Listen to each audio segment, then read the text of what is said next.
Hello everyone, it's another beginner bracket. I assume you can all hear me at this point. It's me, Dudikoff, the greatest Matera player the northeast of England has ever seen. And you've heard of Milk, you've heard of Pilk. Well, we got Vilk as our co-commentator today. Hello. It's Vilks, and I'm joined by the apparently Matera player in quotations, who plays anything but Matera. What are you talking about? Dudikoff, but you know, I'm doing great. But yeah, looking forward to some fun beginner matches. Oh, we're starting. Yeah, it's fine. I'm a Matera player, just don't put Nia, Siegfried, Charlotte, Lancelot, probably some other characters in front of me. Name all. It's fine. Yeah, name all 30 characters or whatever in the game, except Matera. She has a good little diva matchup, I can do that. Oh yeah. Look, it's not Miri. Oh yeah, Miri. I mean, yeah, that's a different Blue Diva. Anyway, Sora's versus Zeta, the weakest top tier versus the greatest mid tier. We shall see how this one will go. Yeah, I think Spear was in the previous beginner bracket, but FaZe and FaZe are definitely newer. Yo, FaZe clan, let's go. Let's go. But yeah, we definitely have Spear Bro on the offensive. Definitely, never mind. Pfizer's going for that nice little Sora's pressure, but unfortunately gets interrupted.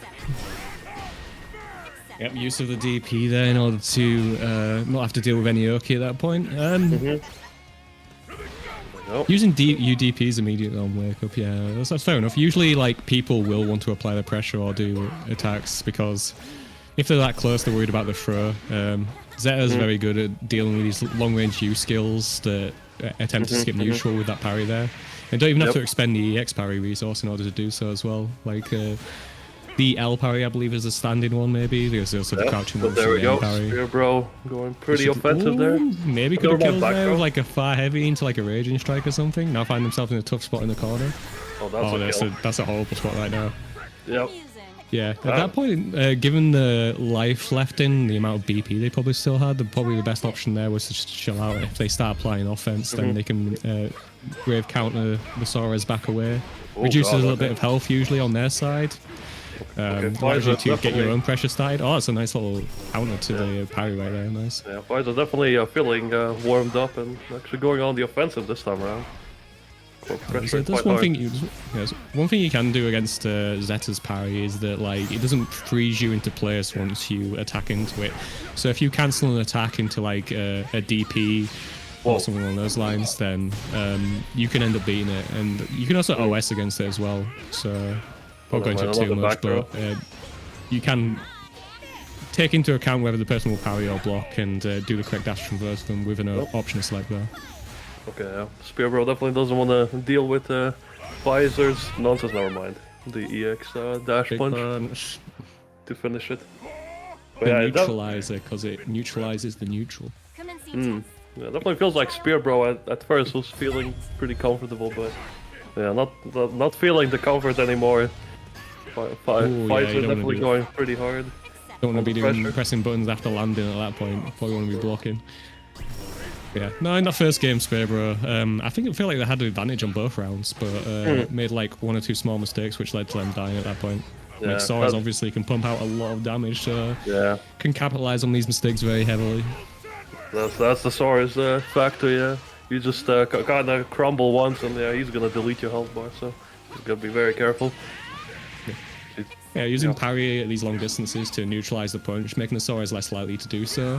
Obviously going to be really good as the matchup goes on. The less Sora's is punching at you, the better. Yeah, definitely. Yeah, exactly. You don't want to let him you punch, because if you get hit by it, that's pretty much half health gone. So you gotta dissuade him from doing it as much as possible. So. Projectile definitely helping. Yeah, I was gonna say right there, like using the laser's fine up until Sora's has 50% meter, which he just immediately had there, and then immediately goes into the U punch to punch through that laser there. Yep. So definitely. Again, definitely the recommendation I would have. Sorry, I kept tripping over you. Go ahead. No, you definitely gotta watch yourself against characters like Sora's. The 50% mark definitely changes a lot of things. Yeah. Spear Bro finding a nice little combo in the corner there, so looking a bit better now. Let's see what the pressure is. Nice I would spear say any character that has a projectile and you're playing against Soares, the one thing you want to be looking out for is when that Soares has 50% meter, because as soon as he does, you want to be very careful shooting those projectiles out. There you go. Soares pressure Nice going on there here. Yeah, nice blocks from Zeta there. Probably can just like spend a Brave counter at this point. It will put the Soares on chip point, and therefore will like any special on block would kill them. But they managed to close out the game with Laser there anyway. I'm definitely noticing that Pfizer is not really using the plus frames as much in like block situations. I suppose because most of them hit, but definitely can use the back special, the punch the stars for extra plus frames. Definitely very useful. It's more using the punching to put themselves at an awkward spacing to make the Zeta think twice about certain options. Yeah, very nice reactions to the U punch there. Yeah, honestly, Spear Bro definitely doing a good job not getting hit by those U punches. Yeah, on these regular punches as well, it's kind of annoying because like obviously Spear Bro was like trying to 2M in response to that. We're gonna please wait. Some connection issues. Oh, nice on there. Despite the connection issues, we get the big anti there. Not the biggest conversion there, but the Soares is in the corner there. Yeah, that's what you want. Nice hold on the parry there. A lot of Zeta's seen like the opponent not immediately do something, will cancel the parry into something just to try and get off it, but holding the parry can also be a strong option. Yeah. Yeah, Pfizer definitely struggling to get in at this point. I feel like Spear Bro is definitely kind of starting to find the rhythm. This is the point where they want to stop lasering at this point. Although they're up close now, so it's not as big a deal. Oh yeah. Yeah, they're plus after that, so you can press buttons in response. Yeah, because the U punch I think is like -4 or something, so you can definitely press against it. If I'm not mistaken. Yeah, I can't remember exactly, but you can definitely take your turn back, I believe. But yeah, Spear Bro picking up a match here, which is definitely a bit more back and forth now. Pfizer has to work for those hits. There you go, nice little 2M. I think the last Soares I played was Skill, who sometimes hops on ground blue, finishes around with the Soares a bit. Very good on the character as well. Yep. There you go, nice pressure. Yeah. I mean, there was a hit confirmed there into like the regular light punch, but probably going to something a bit heavier in order to like do more damage. Like you're saying, you could use some of the other skills that Soares has in order to extend the combos. Yeah, definitely look into using like the Raging Strikes and Raging Nice response chains. to an M laser. Should lead to the kill. Ooh, no. Get a kill there. He's still in a very good position there, and then get a kill anyway. Yeah, definitely can look into using Brave Counters or Raging Strikes and Raging Chains, because both players aren't really using them at all. They're just sitting at full stock. So, as a wise man once said, you don't want to be left with three crystals at the end of the round. Yeah, I mean, I think it's like using your Raging Cancels and Raging Strikes is a bit like dependent on the situation and what's going on in the game and like how much life is left. Like the number one thing beginners should be using the crystals for would be the Brave Cancels, Brave Counters, in order to like take their turn back and get pressure off them again. Oh, no pickup there. So that's something I'd definitely recommend. When it comes to using like Raging Strikes and Raging Chains in combos, I mean, you can do that as well. That's pretty good. Even at top level players, they will get hit by them occasionally. Yep. Yeah, unfortunately, we can't cancel into the follow because we don't have 25 meter. Yeah. But yeah. Raging Strike, Raging Chain system's pretty complicated, man. Yeah, the Pfizer definitely got it. Banking a lot on those U-punches, not really reacting to anything, just kind of letting them rock and hoping it hits, and Spear Bro's just happy blocking them out most of the time. Nice one. I could definitely look into, I don't know, reacting into something specific like a laser or any kind of pokes maybe, instead of just trying to throw it out randomly and hoping for the best. Oh my god, as if like the 2M doesn't stop the punch there, that's kind of wild. Ooh, drop the Rhapsody there. We held the parry a second longer, we might be able to stop that. But, you know, that's the Zeta game, isn't it? Sometimes you just kind of doing sick parry RPS and it'll work out or it won't work out. Yep. Yeah, very definitely. Good long burp from Soares as well, it's very annoying.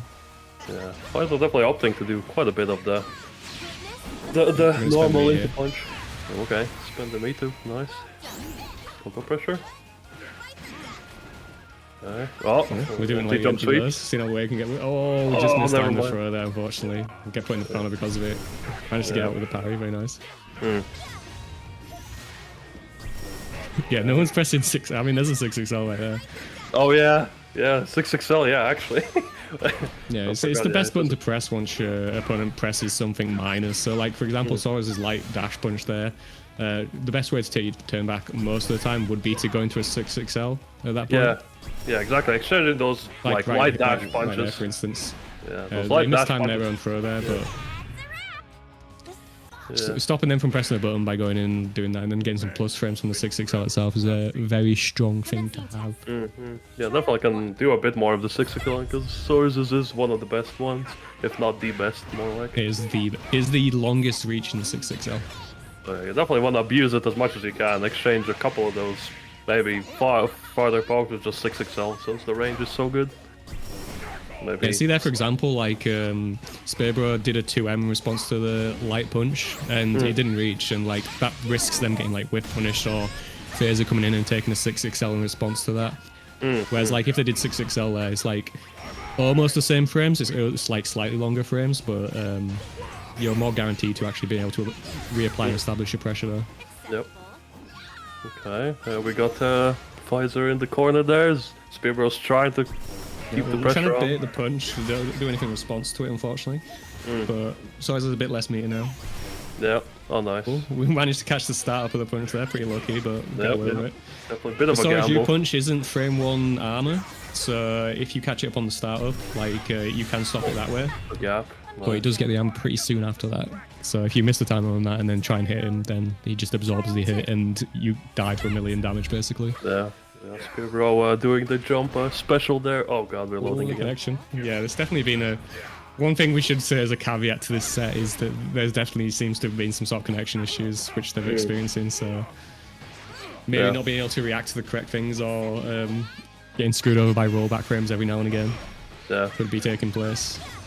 Yeah, definitely, I think what you mentioned, like, definitely benefit from using 6XL a lot more, because a lot of them are just ending on, like, or engaging with, like, kind of negative situations. They can just do a 6XL and just get free pressure, really, instead of, like, those big pokes. So both characters kind of... That's a safe jump there. Yeah, nice little... Spearbro has been using a lot of safe jumps, and they can be quite frustrating to deal with as a new player because, like, obviously you can't DP against them. You feel like you have to hold them a lot of time. One thing you can do is what's called a fuzzy mash. Basically, when they jump, you press light at a timing where if they try and like do a jump in button, then you'll block it. But if they land, you'll like attack them as they land, so they can't do like empty jump throw or empty jump low, for example. It's definitely something you have to like try in training mode and practice because you're not going to be able to pick it up mid game. But yeah, so basically like if you block the high, jump in, and then you press the like light button at the same time as that jumping comes in, basically. But yeah, look it up. It's a very useful technique if someone's like safe jumping a lot and going for empty jump lows, for example. Oh, yeah, there's that punch again. That's why you gotta be careful against this Sora's character. He's got one thing he does very well, and if you're not hyper aware of it every time you're playing him, you're gonna lose rounds immediately because of it. Yeah, he's gonna catch you lacking very quickly. You shoot the lasers. He's pulling out the Glock. He's making sure you're not caught lacking. Yeah, exactly. I mean, the lacking. U-punch might as well be a Glock. He just freaking shoots you and you die. Most of the Yeah, time. pretty much. Okay, we're working our way in. The 50-meter mark has been hit. Finishing off with a L-up kick. Another thing for like your Soras as well is one of his very good buttons in pressure, rather than just doing like an auto combo into a special or something like that, is his far heavy. Oh my god. So for example there, I mean, he ends up getting like a big conversion because of the punch there. But like the kick and kick into like punch, could do like a kick into far heavy into like a special after that instead, and that's how you can vary up your pressure and maybe like catch your opponent out as a Sora's player. His far heavy is like a really good button. Yeah, the far heavy is honestly like it does so much work. From what I played, it can anti-air, it can like pressure. It does so much work for Sora's. Oh yeah, 3-2, very close there, very nice. Yeah. But even back and forth game. Sora's obviously learning to time those U punches very well. In the set, getting used to the timings of Spearbro, and then once those U punches go through, you take a lot of damage. For the Zetas themselves, you didn't see as many of the big damaging combos that you'd usually see from Zeta players using their U skills in order to do like big damage, which could be something like Spearbro could use more into that game. Yeah, and again, I think what you mentioned earlier, both players just not really using 6XL, and it is such a good thing. I think Spearbro was using like 6XL a fair amount. I think Phaser could look to use it a fair bit more. I think Brave counters could be used a lot more. Yeah. Especially if Sawyer's got you into pressure, just Brave counter him off, really, if you don't want to deal with it. If you're in the corner and someone's hitting, if you can react with a Brave counter to like medium and heavy buttons because you're in hit stun for long enough in order to do that. You don't have to guess with a Brave counter. Obviously, like at high level, you have to guess at some points, but like when you're just starting out, you just want to be looking for those heavy button Brave counter follow-ups. Yeah, definitely a very good thing to throw out if you're in the corner and you know your opponent is gonna do some really despicable things to you. Just get them off. More spears. We got go. Uno's spear this time. Uno's pretty cool. He's a cool character. More people should play him. Yep, the spear v spear action. Yeah, everybody's rocking that new Zeta skin. Definitely very nice. Yeah, we shall see who has the stronger spear in this matchup. Or Redhead or Uno. Yep. Because I feel like both characters can kind of play up close or like further up quite well. So, except for Zeta, I think this has way more reward though. There's like Zora's 6XL is like one of the best in the game. It goes so far. There we go. We got Zon versus Lumi. Yeah, Lumi on that Zeta. Definitely started in the last few days. Definitely a Fuzi enjoyer. Yep. There you go. Some nice little pressure there. Just go for some throws. Expecting the parry, I would assume. Cool, yeah, nice little jab out. Probably want to like follow up with something after that. Just going for the jab into nothing is probably not the best thing. Like Uno can go into like 2-1-4L which obviously isn't like the strongest reward in the world, but it is something at least. And puts you plus sort of in their face. There you go. No BP on Lumi's side though. Yeah, that's what we like to see. Unfortunately, they're going to die because of it. Oh no, we just messed up the corner combo, unfortunately. Yeah, we drop it. There we go, parry. And yeah, we got the U parry there. Yeah, definitely. U parry acting more like a traditional parry, as opposed to the other ones where if you attack into it, then you immediately go into its attack sequence and there isn't anything you can do about it. So we can't OS that, or we can't like jab block that. Oh, it's probably not what they're wanting for the M parry there, unfortunately. Oh, okay, nice little pickup there. Oh, never mind. Dropped it later. Yeah, it was a pretty awkward conversion there, so I understand why that happened. Yeah. A lot of meter usage on the U parry, which I think is like pretty good at like a beginner intermediate level, because a lot of people are going to be just doing their meaty strings as soon as possible. So yeah, exactly. Reversals at that point are actually very strong. Yeah, very useful. Oh, there you go. Yes, bye. Nice little parry off there. A lot of new Uno players kind of underestimate the L and M parry usefulness. M parry is like really good at a distance, because if the opponent ends up blocking it, then you're usually safe. There we go. Nice anti-air as well, yeah. But if the opponent is up close, then Uno definitely wants to be looking to use the H parry. Usually, it's a frame one parry, so. Will counter attacks very much similar to the U parry that Zet has been doing in this game. Yeah, definitely AZ Rion trying to find their footing, but yeah. Lumi's definitely playing pretty well there. Getting a lot of nice hits. A lot of jumps there. Should be working as well as but yeah. There we go. There we go, run up throw. Classic. Yeah, like there, for instance, even though it wouldn't have worked out, the H parry is like very much the better option to use at that point. Like if it hits, then by the time you'll need it again, the cooldown will be back, so there's not really much reason not to do it. That was a punishable to you. That's another punishable to you. Yep. Definitely got to space out. If you're going for lows there, just do 2 Ls. Don't go for the 2 Us. 2 Us is like a catch out option in neutral. You don't want to be using your pressure strings. Yeah, exactly. It's very minus. Oh. Okay, for instance, Uno could be using his beak drive or using his like I don't know, like spiral spear and its follow-ups, which includes a projectile in order to keep Zeta at bay. Yeah, definitely. Well, Runo players not really playing the spacing or zoning game as much as probably could benefit from.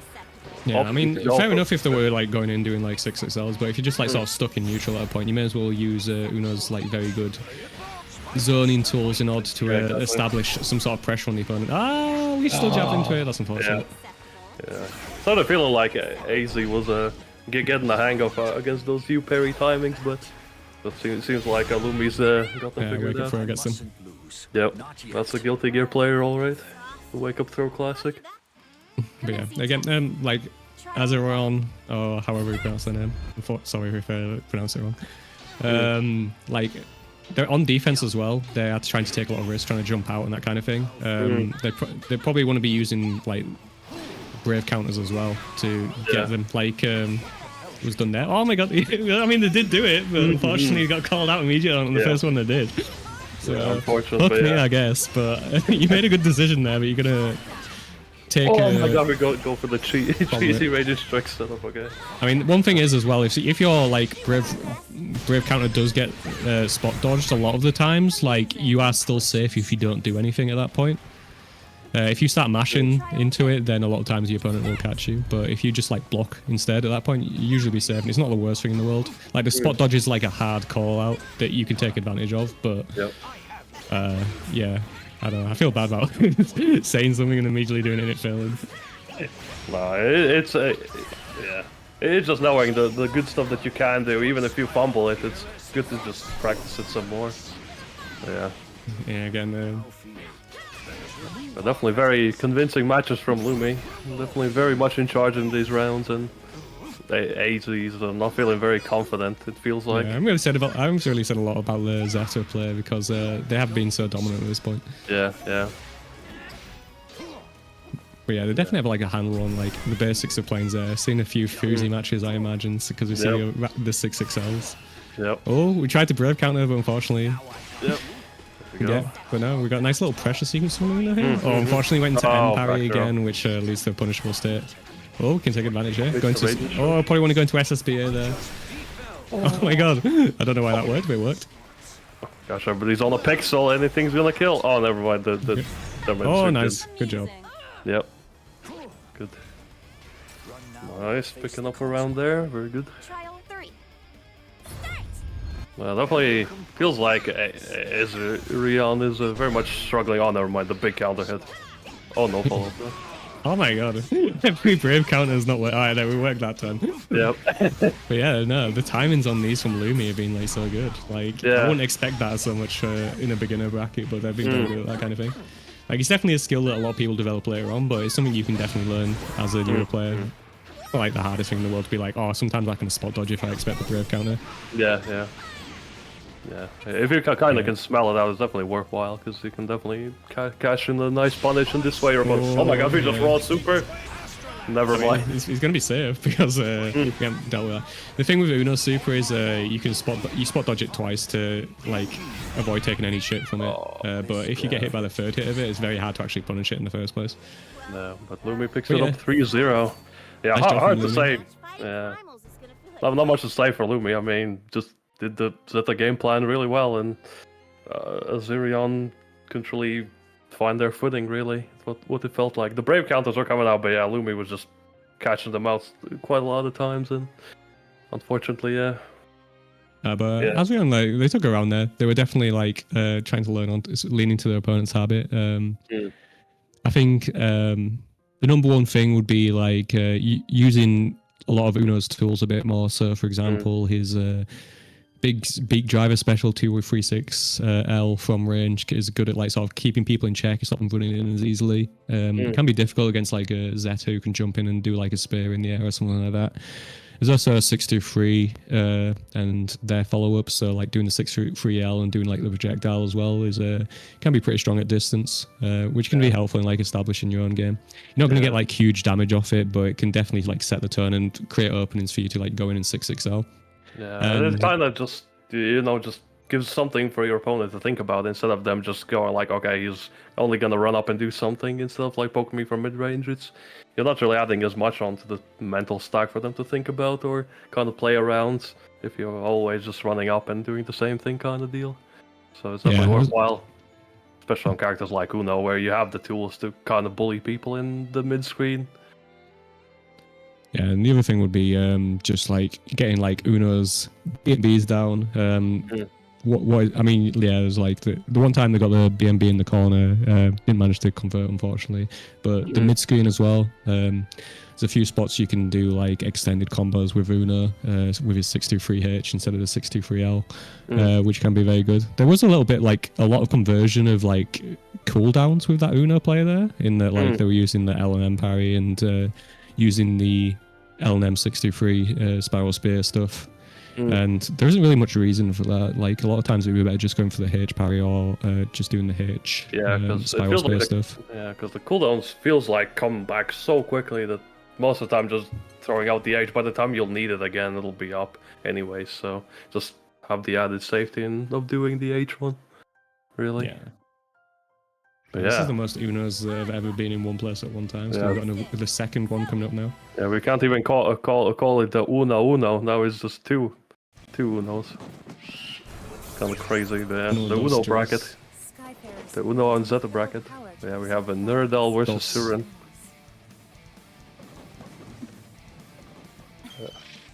Yeah, first Zoe. How does this matchup go?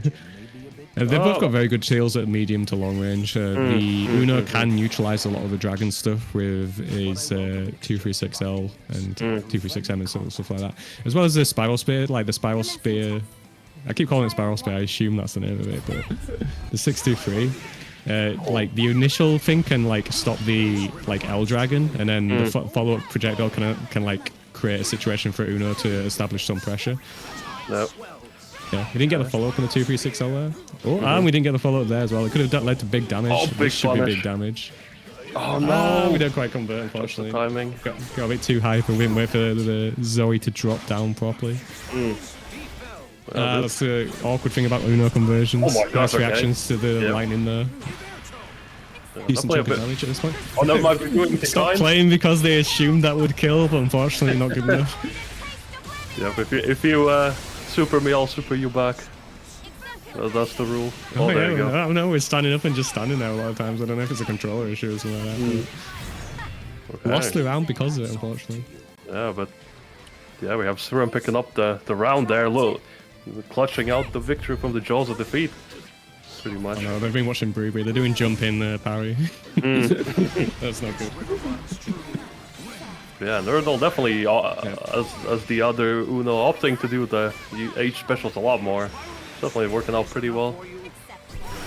Yeah, the Zoe DP is a very good option against like Uno in the mid range. Yeah, just as a response to like the beat drivers as we call them. Yeah. Not in the like, corner for example, anymore, but like the DP would have got the Zoe in, for example. For example, twice. Trying to use fire heavy. Fire is no good tool. Oh, that's a punishable. Oh, we're just doing it.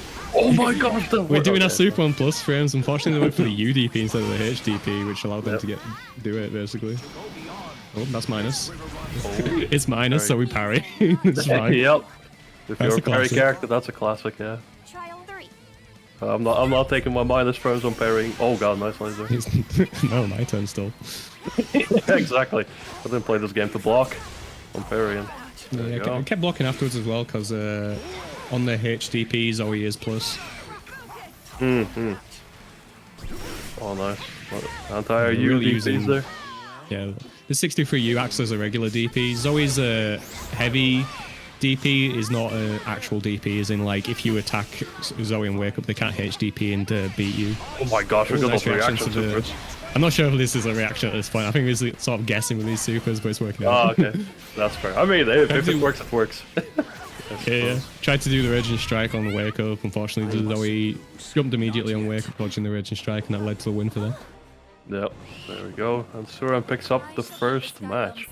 But yeah, that definitely looked like Nerdal was quite in charge in the first rounds, but Surin is definitely kind of picking up pace and starting to feel the matchup a lot better. Doing some It's a good very conversions. aggressive pace has been played at, which is kind of typical for Ryzen, so Yeah, yeah. there's nothing really wrong with that. Oh, we Yeah. managed to frame trap with a heavy follow-up. If there's already low blocked that, then that would have led to a punish. Yeah, that's another thing, like 623H, the one way he jumps on his spear and like charges at you with it, that's a low. So if someone does that, you need to be blocking that crouching. Oh my gosh, we're just supering. Oh, okay, we actually got I thought they pressed it. Oh yeah, we got knowledge checked by Uno. This happens to everyone. Like first few Yeah. times they get hit by that Uno super, don't realize like there's a third hit to it, and they end up getting hit because of it. Yeah, I mean, Yeah, just you hardly see this character. Oh, never mind, we got those supers. Yeah, I've seen good players get hit by that just because they haven't played Uno enough. But yeah, against Uno, you spot dodge twice against the super, and if you block the first 2 hits, you can spot dodge the third hit as well and punish. But yeah, just be aware there is a third hit in the first place. Nerdle not getting the follow-ups on these 236Ls. Yeah, for Uno, you press the button again and it causes a little explosion. I didn't do it there again after that hits. But he has to actually input that button in order to do it. Yep, yep. I mean, yeah, you Oh can my all gosh, spot sick dodge, it's the FPS. same thing. Oh, there might be blocking, Oh, yeah. no big I mean, conversion. we were kind of surprised we got the punish there, I guess. Oh, nice little neutral jump there, but unfortunately we didn't press anything on the way down, so Nerdle gets to take the turn back. Oh, there's a 2U. back throw. Undoing of Uno again. Oh my, okay, we're out of the corner, never mind. Yeah, it's a good thing about Zoe's dragons is that the projectiles, so we do have time to dodge the parry afterwards. Yeah, never mind. I take my words back. Nerdle is definitely getting back into the game. They're doing some crazy stuff, but it's working out quite well. Quite a lot of Yeah, we're pressing buttons and it's working out sometimes. Yeah, I mean, if it's pressed and it works out, then you're a genius. If it doesn't, then well, should have pressed better. There we go. There's always 623 is also a very good like anti-air option, as in like if someone's jumping in at you or someone's jumping up, it's a fairly decent option against that, even if it is air blockable, because a lot of times people will be pressing buttons on the jump-ins. Nope. Oh, the 2U works out. We do Oh my gosh, the super. Okay. Does that work? What the hell? Was that a punish? I think the punish counter came up there. Yeah, that was like really low to the ground. I expected to dodge that. Yeah, well, I was expecting to block in time, but yeah, should call them We went out. past the dragon, unfortunately. Oh, never mind. The Yeah, we're supers. just Let's doing go. it again. Yeah, we blocked Oh this, my so we God. should be able to punish. We need to do like never 6-6L or something like that. Oh, by the way, in like Uno's SSBA, you can spot dodge that. It looks like it's more active. Like, say, it looks like if you spot dodge it, the like end of it will like catch you or something like that. But no, you can spot dodge it and then immediately punish afterwards. So that's what you want to do against Uno's SSBA. Oh, nice little anti-air there. But, yeah, they're definitely loving those supers. Like, we're working out quite Yeah, well. most I of mean, the time. obviously, if you're Surin at this point, it's like when you're playing your offense, you want to be when you're minus or when you've like ended your turn, you do want to be spending a bit more time like blocking before pressing, or doing a lot more delay buttons in case they keep doing that. Yeah, yeah, That's gonna be exactly. bad. And they're definitely Went to blocking a raging lot strike more. there. That's interesting. Usually with Uno's corner combos, he doesn't really use the raging strike too much because he gets very similar damage from just like his regular corner conversion. Oh my gosh, anti-air. Oh my god, we turned around. Oh, never mind. What happened there? Why is he on the other Yeah, side? Just switch That was sides, wild. hit. We Weird. double switch sides or something. That's kind of wild. Someone needs to clip that. Interesting Honestly, Uno interactions. I see now that Yeah, you're true. okay. Nerdle's quite convincingly We must discuss what winning your now. presence So we'll see if Surin I can don't know. do It's some like adaptation. he went onto the other side. The super goes out going the other way, which suggests that Surin inputted the super in the opposite direction. But never mind.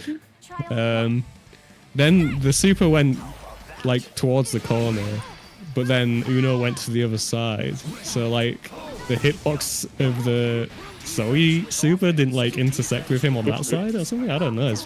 That's a weird one. Oh. Well, that's punishable. Yeah, if you block that 2U, especially at that distance, like at the furthest distance to 2U is safe. Like that sort of distance if it connects. Oh, wow. Okay. But up close, it's definitely punishable. Oh my god. More. Again, he's Let's pressing. go. Oh, we This did time it press. works out. Yeah. Yeah. Zoe, you got to be very careful with these cancels once the Uno has 100 meter. Yeah, exactly. Especially They're also Nerdle using has like a lot of represented parry on wake up as well, so I would be like a lot more careful with these cancels against the Suno, for example. Yeah, definitely represented a lot of these yeah, Like, this is parries and punishable. supers. Okay. So. Oh, we didn't get full conversion, unfortunately. Oh. That's another thing as well, like, we're getting a lot of these punishes on these unsafe stuff that Nerdle's doing, but we're not converting them into big damage, which is definitely something to work on. Yeah, exactly, because if your opponent is not punishing you for it, or like just does some negligible chip damage at that point, then why would you not keep doing it? Oh, the first hit is there, unblockable, the second hit isn't, so we got away with it there. That should be a good conversion. Oh, we got the combos, nice. There's always 6/6 she's got like a hit of armor, so like she can absorb. Is it one hit or is it just like multiple hits? I can't remember. But so you can attack into it and then she absorbs that hit, like just like that, for example, and then she can do a big combo afterwards. Unfortunately, we didn't get the full combo there. Yep. I think usually you want to like jab into a raging strike or jab into the wrecker that Zoe has. So 2-1-4. Yeah, definitely know they've been kind of trying to work on the conversions on the 6/6H from previous brackets. Oh, never mind. Yeah, it was a good time to use that because the only thing that Zoe could do there was really cancel into it because they were at risk of getting thrown at that point.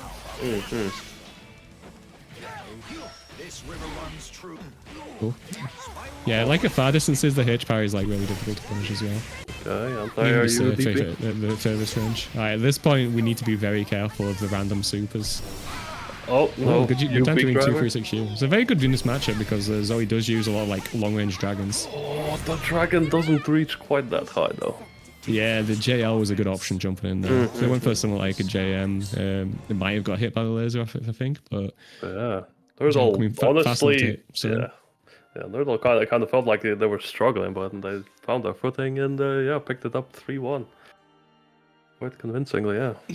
Yeah, I mean that's the power of like playing somewhat chaotically in this game, is that like if you are able to like mash out supers or mash out into certain options or being willing to use the reversals a lot of the time and to reestablish your own pressure, you can like just out DPS people at that point. And it takes the opponent having to adjust to those options in order to counter them at that point. Otherwise you just end up in a slugfest where you're essentially just like throwing haymakers at each other and the person who's throwing the bigger haymakers ends up winning. Yeah, and exactly. Nerdle was definitely throwing the bigger haymakers in that situation. Yeah, at that point, yeah, if you're not punishing your opponent's big minus moves, and then yeah, it just turns into a slogfest, and they kind of can freely just throw them out and without any kind of worry. Yeah, Gamer Cowboy, this is the beginner bracket, so it's a series of it's a Swiss tournament, meaning that like there's 6 rounds of matches. People play like 6 different people, 1 in each round, and then the best scores at the end are the ones that win. Yep. Yeah, we have a Sin of Dream, I believe a newer person to the bracket, and Sirius Bacon, at this point, probably quite a well-known name, the veteran, the fairy player. The beginner bracket veteran. Yeah. Well, yeah. Yeah, we're doing some of that fairy stuff. Definitely in these kind of levels, quite difficult to deal with. You know, nice reaction to that. That's good.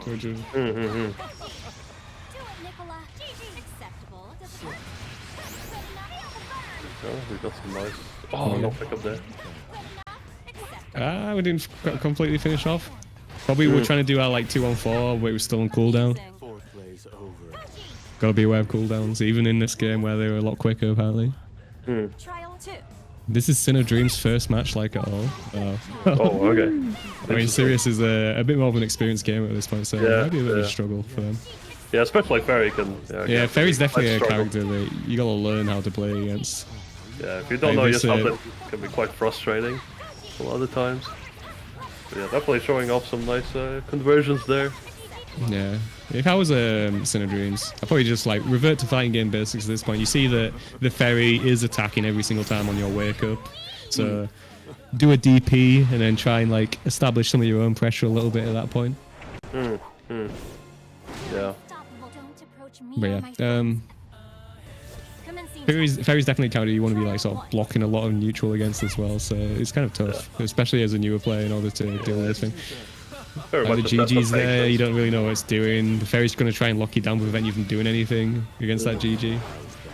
We definitely know where the 5U button is, though, Yeah, so we definitely have that 5 we you played, locked and we loaded. played Belial in training mode a little bit. There you go. I mean, that's what we're relying on at the moment. That's good. Yeah. Honestly, I wonder how many 5 years it takes to kill somebody. Probably a lot. A lot more in this game than the previous game. Oh, I see. Unfortunately. Okay, we drop down the GG for safety. Yeah, we don't want to be stood on the GG at this point. Oh, yeah, the close heavies shouldn't be pressing buttons after that most of the time. Yeah, Sin of Dreams definitely, yeah, you can see they're not very 50-50, comfortable. unfortunately, don't block the low.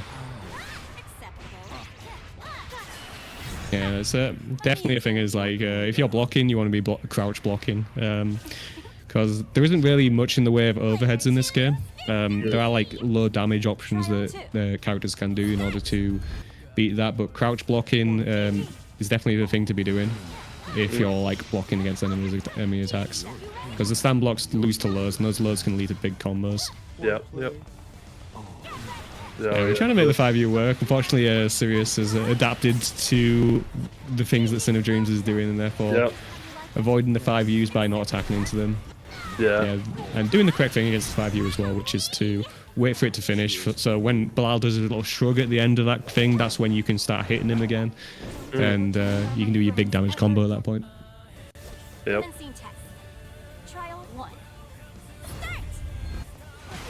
Okay. Yeah, there's a fireball. Yep. It's a lot more difficult to use fireballs against Fairy than a lot of other characters in this game. Just because she's got those long range normals that hit so quickly that they can catch you out of those at the start of the fireball, or she can even go like underneath them as well. Yep. Oh, yeah, that's the tough thing about Fairy is that, you know, if they plant the GG on you while you're down, you have to deal with a 50-50 at that point, which is like a high-low guess. Yep, unfortunately the 5U gets grabbed again, but yeah, definitely. I think what you said before just could use to just DP some more out of this pressure, or just BC out, because yeah, definitely Serious Bacon is running their game plan without much resistance, really.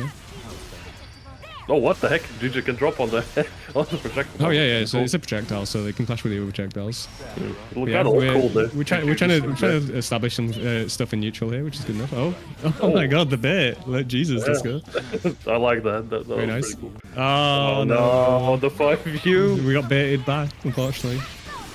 Yeah, the 5U, the bait of every lower to intermediate Belial. You just want to press that. The stand blocking works out again. Oh, wake up, sweet, let's go.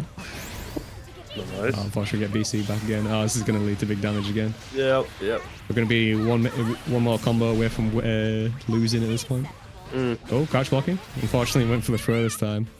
Yep, there you go. But Serious Bacon picks it up. But yeah, Serious Bacon, definitely a lot more experienced player, so understandable why they would win that. Yeah. It's in a dream. Like, I think they've like obviously like looked over Belial's specials in training mode, understand what the fireball is, that kind of thing. I'd say like the key thing is just to like get the basics of Belial down. So go look up on Dustloop his like basic combos, or watch them, or watch other players on YouTube, and then just like practice them in training mode, and just see like what Belial players do a lot of the time. Yeah, I think definitely could benefit from looking up other Belial players and seeing what they're kind of pressing in neutral, because you could definitely see the Sin of Dreams wasn't really sure what kind of buttons to press, like some kind of 2-2Ms or 5Hs could probably work some wonders there if you're a bit patient and throwing them out at the right times. Yeah, just go into training mode, practice like combos, look at what sort of buttons you want to be pressing, just like play some CPU matches and play some matches online with people and just get used to the character and that kind of thing. It's all very good.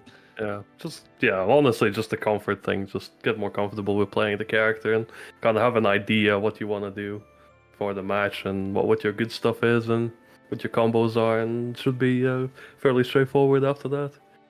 Should be pretty nice stuff to kind of learn. Yeah, where are we with the bracket so far? We are on the third round. Is it still technically a bracket? Like, if you do a Swiss format tournament in other things, is it called a bracket? I don't think it's called a bracket, is it? So, like, the name's a bit of a misnomer. I mean, it does say round, so maybe technically. If there's rounds. You say that there were Swiss rounds. If you were like, say, like you're in card games or something like that, there'd be Swiss rounds into a bracket. But the Swiss portion of the tournament itself isn't exactly a bracket. Very, very good point. Wow.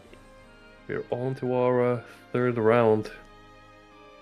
And, we'll be seeing Pfizer, I believe, versus Rin. Oh yeah, we did have Pfizer before, so we'll see. We're bringing Pfizer back immediately. Interesting. Oh, let's go. More swords action. Do we say Pfizer or Pfizer? If it's Pfizer, it sounds like Pfizer, like the drug company, and then it's just like I'm gonna start making like ouchie fouchie jokes, which isn't good for anyone. Yeah, I mean, yeah, I don't know how to pronounce it. I'm just hoping for the best and that our Source player doesn't get too doesn't stop playing fighting games because of my awful commentary. Yeah, he's like, I'm done with Gramble. It's over. He's making Phase Clan jokes, or he's talking about the vaccine. Come on, man. It's so over. I can't take this. This wouldn't happen in fucking MOBAs. But yeah, we have Pfizer versus Rin, and Rin on that 2B. Definitely quite an interesting character. So we'll see how Pfizer deals with all the 2B shenanigans. Yeah, 2B is definitely a difficult character for new players to play with, because she has a lot of like knowledge check type things, which you have to learn how to deal with or lab how to deal with, or figure out on the spot how to deal with. And she also is like just controls the neutral with her big heavy buttons. Yeah, so stuff like that. Like if you don't block that, then she just goes straight into a combo. Yeah, and exactly. And then like the grapple hook. Yeah, the grapple hook is such a menace. If you're not ready for it or expecting it, yeah, you're just gonna get hit and take a bunch of damage. Or at worst, she'll just be plus in your face, and then you still have to take it. There we go. Definitely using the grapple hook to its advantage. You have to be watching her at that point and like looking to spot dodge that or jump it or something along those lines. Yeah, definitely have to be ready for it. And Pfizer's definitely taking the brunt of it, of having to figure out how reaction to the thing. You can definitely, like, one option on a lot of these strings is to like sort of mash a jab into it, because a lot of times like there'll be gaps in order to do that from a lot of her specials. Yep. The other thing would be, like, say for the machine gun ender, for example, she's like a lot of the time she'll be minus, so that'd be a good time to like 6XL and like establish your own pressure. Yep. So here, for example, like she's safe from that, but you could just like 6XL after that in order to get your pressure going as well. Yeah, exactly. Especially with swords, 6XL, it's like you can just use it liberally to keep your pressure. You're using like punch as a 6XL, which isn't like the best option. Yeah, exactly. Because definitely exchange those punches for like 6XLs, and you will benefit so much more. Yeah. Again, if you block the grappling hook thing, it drags her into you and she's plus at that point, so again, you have to start blocking still. Yep. Gonna have to take it. We're out with a BP now. We're doing a lot more like rev counters, which I think is solid. Yeah. Like against 2B though, like when she's doing her pressure strings, like they're not particularly threatening on block. Oh, never mind the wake ups about them when we block those. Oh, nice block. We're ready for the second part of that there. Yep. Good job. Yeah, definitely taking the feedback to heart and using BC a lot more. Maybe a little too much, but if it works, then I think it's fine. It's like 2B's like a weird exception because like the way she's doing it, like combos and stuff like that, like they're not particularly threatening. Like and you can immediately take your turn after they're finished. So it's just being patient at that point. Yeah, because a lot of her stuff. I think like brave countering, like here for example, I think is fair enough. Yeah, and if you get the hard knockdown on the brave counter as well, that's always good. We're ready for the clash. I mean, 2B just like, I don't care, I'm going to continue my combo regardless of what's happening. if I press the button, I'll continue. Who cares? Fucking continue it. No Raging Strike extension there. Definitely could have cashed out on a bit more damage. Oh my god, the jump scare, Raging Strike! Oh no super! Combo! Could have gone to SSB to win the game. No, 2B's going to take it, unfortunately. Oh man. I mean, I say unfortunately, like, we should be saying something about the 2B as well, instead of just giving solely Sora's advice. Yeah, true. I mean, yeah, it is kind of a bit of a struggle for Sora's against the character, but yeah. Rin's definitely using the tools that Pfizer or Phaser isn't responding to. So pretty straightforward. Like the grapple hook, it's like I haven't spot dodged it done much about. Oh, there we go. Yep, that's a good jump in there. Didn't quite take that turn back though, unfortunately. Yeah. But yeah, I would say like one thing for Rin would be to like test out a bit more with 2B's other options. So we can see at this point that Phaser is like taking their turn a lot more after like these 2B sequences. So one thing you can sort of move into there is to use the like 2-2L, I think it is, where like 2B jumps up and then dunks pod onto the ground. Oh my god, that didn't work. What the hell? That's kind of wild. Yeah. And that gives her plus frames in order to like re-establish pressure, or if it's a counter hit at that point, then you end up being able to combo in the corner. Yeah. So I think like trying all those options would be very good. I think Rin's definitely not using the jumps of 2B, which are very kind of difficult to deal with. So could definitely perhaps use a bit more of the jumping H's or like double jumps to kind of throw off Phaser. Yeah, we're kind of just going into the pressure sequences there, which is fair enough, but a lot of times they're just getting blocked and then Phaser's taking their turn. Yeah, that's unfortunate. That's a super annoying thing about 2B there. Yeah, just catches your toes using the grapple hook. Yeah, back throw incident. Yeah, really strong in this game. Like back throw is a very good option against like certain offenses in this game. So if your opponent is like delaying buttons a lot or like blocking and waiting for you to do options on your wake up, then the back throw is a very good option in those situations. Obviously, if they're meaty in some of the time, like you don't want to be throwing it all. Yeah, just depends on what your opponent's doing. Well, there we go. Cash out into the plus frames.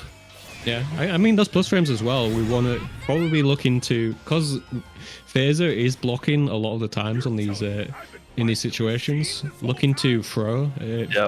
Will like get them a bit more scared and more likely to press buttons in those situations. Yeah, exactly.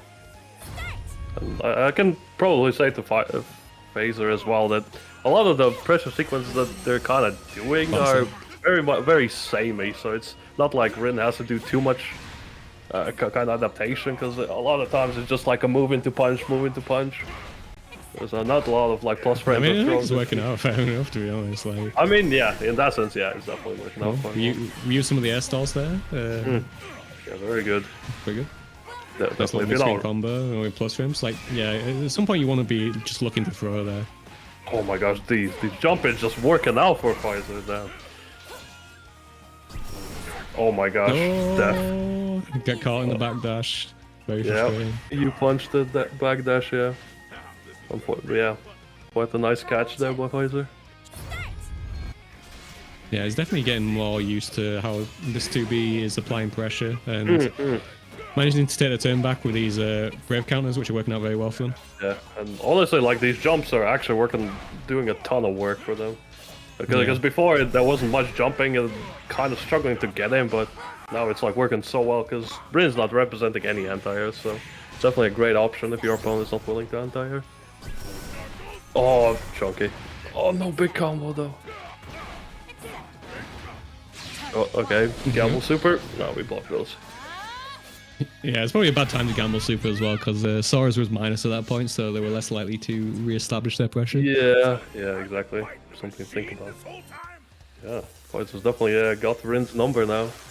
Yeah, no, definitely adapted to what they're doing. So we'll see if Rin can adapt. Looks like definitely make some changes, do some different things on their offense. Yeah. Maybe try and work in a few more throws would be very helpful. Yeah. Definitely it's a very one note at the moment is the issue. And Phaser's clocked onto that. Yeah, I found like the patterns and just abusing them really. And like Sora's pressure is like a lot more awkward to deal with. Like with these punches as well, it puts him in an awkward range. Oh, big chunky hit. Which allows him to like re-establish pressure fairly easily with his own dashings and that kind of thing. But Rin getting a good, nice little combo here. Oh, back throw. Fortunately, get walk up throw. Yeah. Yeah, if we're trying to like block on wake up or something like that, we want to try and put ourselves at a distance where the throw isn't going to reach. And that can be done by like walking backwards or just backdashing instead of on wake up. Yeah. But again, like it's against Sora's, and the Sora's haven't really shown using UDP too much, which is his only reversal option really. Yep. There we go. U punch out for the save So again. doing meaties on his wake up isn't too bad. Like just like do like a close light and maybe do a throw after that, or just a close light into close light or something like that, instead of going into the combo strings. Yeah, exactly. Which don't seem to be working out, and yeah, we want to look at like the different options that 2B can do in those situations instead of just always being minus at the end of it, watching it on block. Like even just going trying out using the like command grab whip thing would be useful, but I'd say definitely use the like jump up into bomb thing, which is very good. Yep. We see them a bit different there. There's the 5U. Can be useful in certain situations. It's gonna be a big combo here. Oh, didn't quite fully convert. Oh, okay, we got with the DP. Nice. Get the side switch. Yeah, it's not really a big deal for 2B though. I mean, like you lost your turn, but it doesn't do a ton of damage. Actually, this should kill. Yeah. Nice little grapple hook there for the catch. Yeah, especially with that no BP, quite a lot of damage being tacked on there. Yeah, but I think that's fine for Fezzer though. Like they got so many opportunities just from using that BP that like you know, you sometimes have to accept that occasionally like you'll take a lot of damage and you would have lost anyway. Yeah, if you didn't use that BP. Yeah, exactly. It's just there like, to open that up the machine gun opportunity. thing there. Like if you block that, you want to just beat 6/6 line straight in. Yeah. Take your turn back. Get your pressure going, especially with swords. Yeah, it's like all you want to do is just be in their face and be mashing plus frames and making their life miserable. Like all Fezzer has to do is just wait for the sequence to end and be minus, and then they can take their turn back. There's really very little risk for them at this point, and you need to show that you'll do something other than an attack sequence into like an ender that's minus. Yep. There you go. These U punches doing so much work. I mean, this is one of Sora's best buttons. Why not use it? Yeah. I mean, true. If it ain't broke, don't fix it. Just keep doing it. Nice adaptations from Fezzer there. Understanding what their opponent was doing and reacting to that with the appropriate responses, which led them to the win here. Very nice. Again, I mean, we talked about it with Rin during the set, but basically just needing to mix up their options a lot more. They were very much stuck on plan A the entire time, which like worked kind of well at the start of the game, which is fair enough. But when you see that it's not working, you need to be doing something different at that point. Yeah, exactly. You got if your opponent adapts, you can't have to adapt as well. So definitely something to work on. That's fighting games. This was supposed to be about. You know, just I'm Oh, doing the strongest characters, doing the strongest options with that. Yeah, I just want to play my single player game. Make you block my sequences. We can deal with my stuff, so we don't have to adapt. You do occasionally have to take into account the other person on the screen. Yeah, sometimes think about it, it's like, you know what, maybe there's somebody else on the other side. Maybe I should think about what they're doing. But yeah, but jokes aside, yeah, definitely look into a bit more varied offense and use a bit more of the other drone options, because all they were really doing was just the Gatling gun, and they definitely were sitting on a lot of the special skill meters, so you can definitely use like the pod throw for extra plus frames and all that good stuff.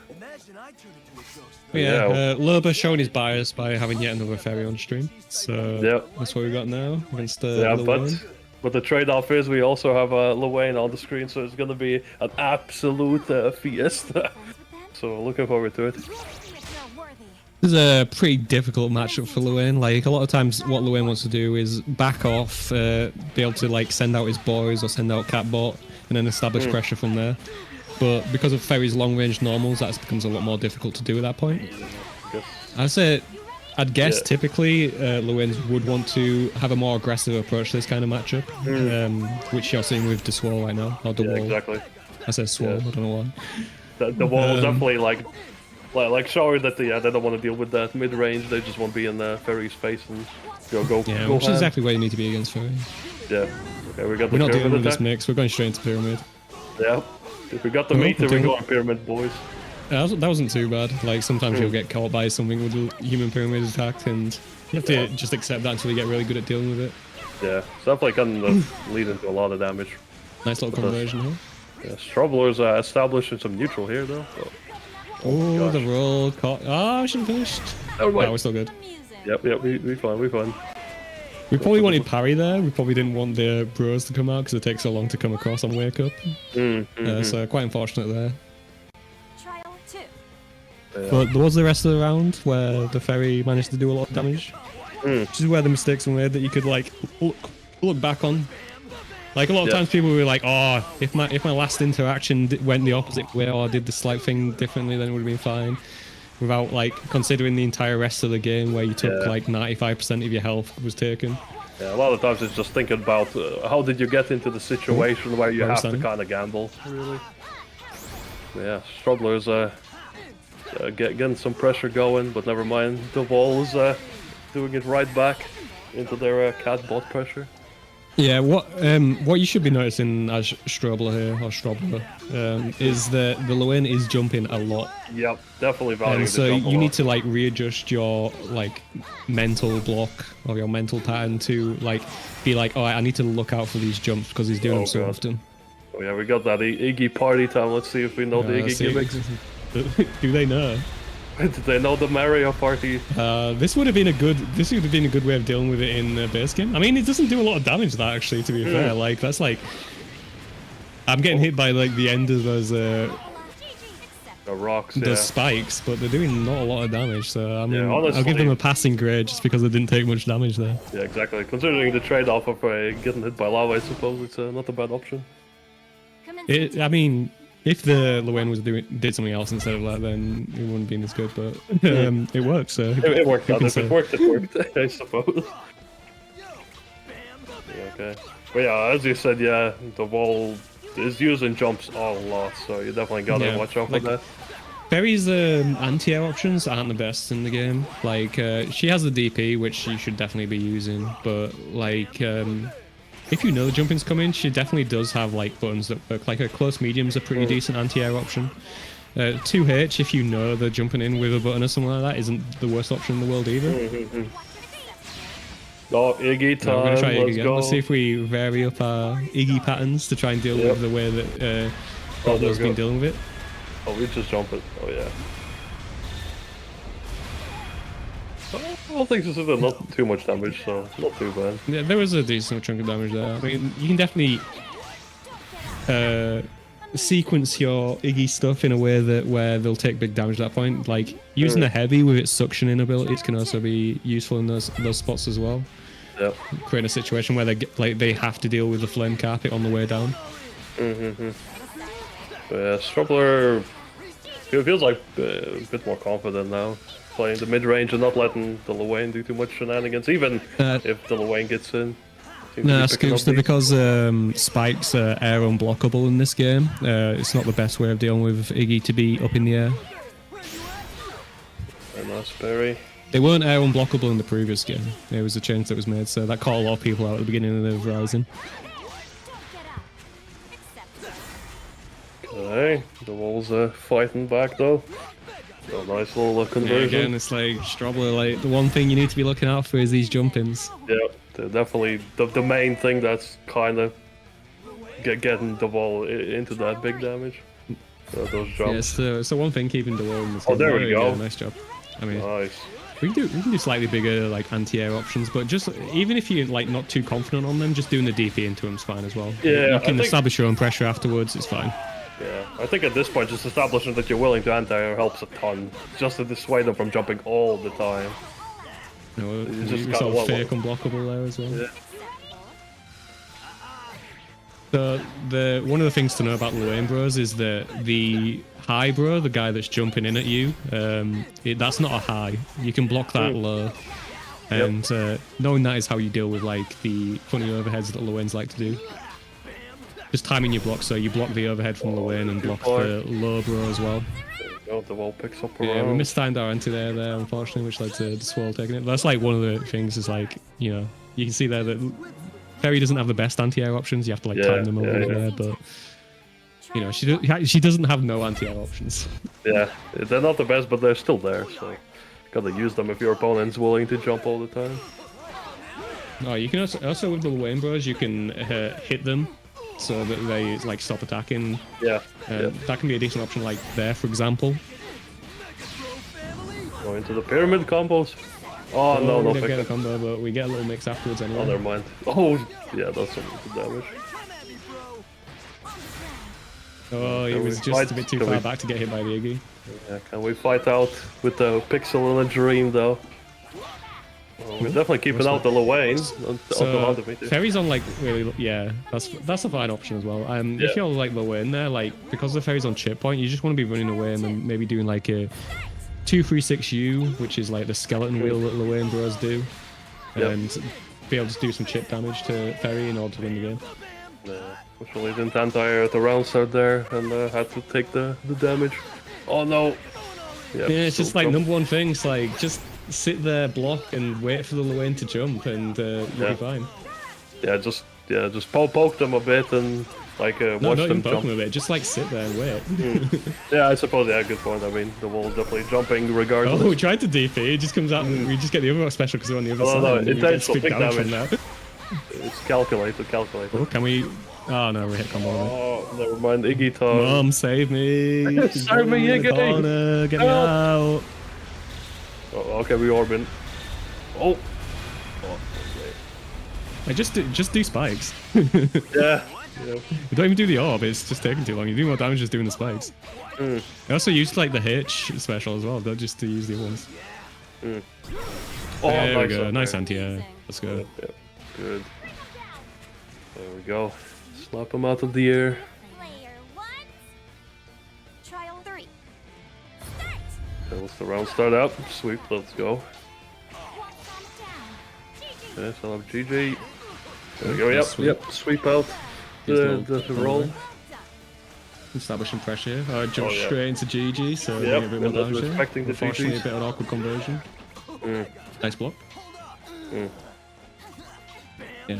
That's the thing about Ferry as well, though, is like if you're doing the normals, like you have to commit to those normals. So that's why these jump-ins are working so much. If it was like some other character and you just did like a medium, then you'll still have time to anti-air as Luane comes down. But because Ferry's normals take so long to finish, like the jump-in's working. Oh, wow, okay. Yeah, if the you cancel parry into and grab, the- it just eliminates the hurt box for a lot of Ferry's normals, and therefore you dodge the like parry from Luane there. Ooh, big oh, not quite enough though. Oh, never mind, sweep for the finish. Yeah, nice little adaptation from Strobler here. Definitely Yeah. getting more of a grip onto the matchup. Yeah, definitely feels a lot more comfortable. And those couple of anti-airs, I suppose, the wall's not jumping nearly as much. It's still a lot, but No, they're still jumping. They're still jumping in a minute now. Oh, never mind. Okay, I'll assume it's 1% Yeah, it's still less. jumping, go on. Yeah, I mean, even if they don't get the anti-air, just waiting a bit more is working out for them as well. Yep.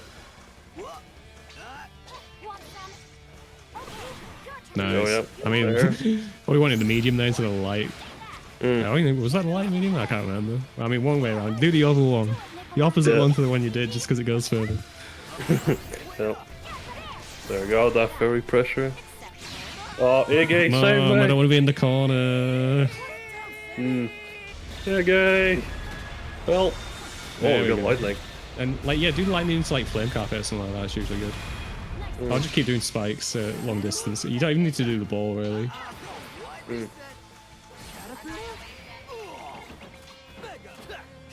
Yeah, definitely exercising a lot more patience, Strobler, which is working out. Like, again, on Duel now, it's like the Ferry has established that they're dealing with your jump-ins a lot more, and you need to be doing something different at this point. Yeah. Honestly, I think like with most Luanes, you could probably deal with using the U skills a lot more. They're just really, really, really good. Yeah, it's pretty tough using them against Ferry. I mean, like, Oh, I prefer him to still like be trying to get in, but I think he wants to be using like 6XLs a lot more in order to get in rather than these jump-ins. I mean, they're working now, so screw me, I guess. But yeah. I do think Strobler's going to win this game just due to like actually anti-airing these jump-ins a lot more now. Yeah, kind of adapting a lot more.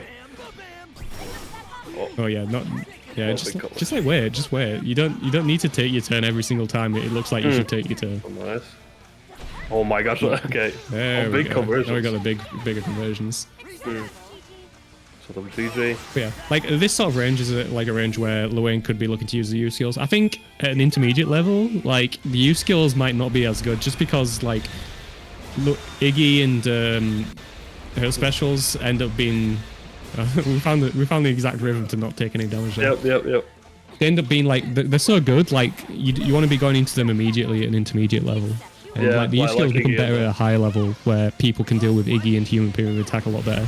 Yeah. But yeah, I mean, like, obviously, like, at long distance, they can use, like, the H rockets to get in and that kind of thing. And that was a good, like, change they've made, which allowed them to take around there. Yeah, as Albert said, like, LDP for Fairy is fine as a much faster and easier anti-air option. But, yeah, depends on the angle. I mean, that's what I'm talking about, angles. Yeah. Nice ball. Oh, Yeah, again, on those H bros in the corner sequences, you just want to be looking to block the low bro and then looking at what the lane's doing and trying to deal with that. Like the high bro, you can block high or low, it doesn't matter. Yep.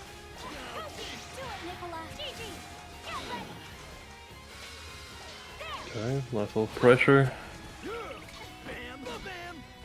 Yeah, and also like the win hasn't been throwing a lot either, so like just standing there and blocking and waiting for the jump in isn't a bad option at all.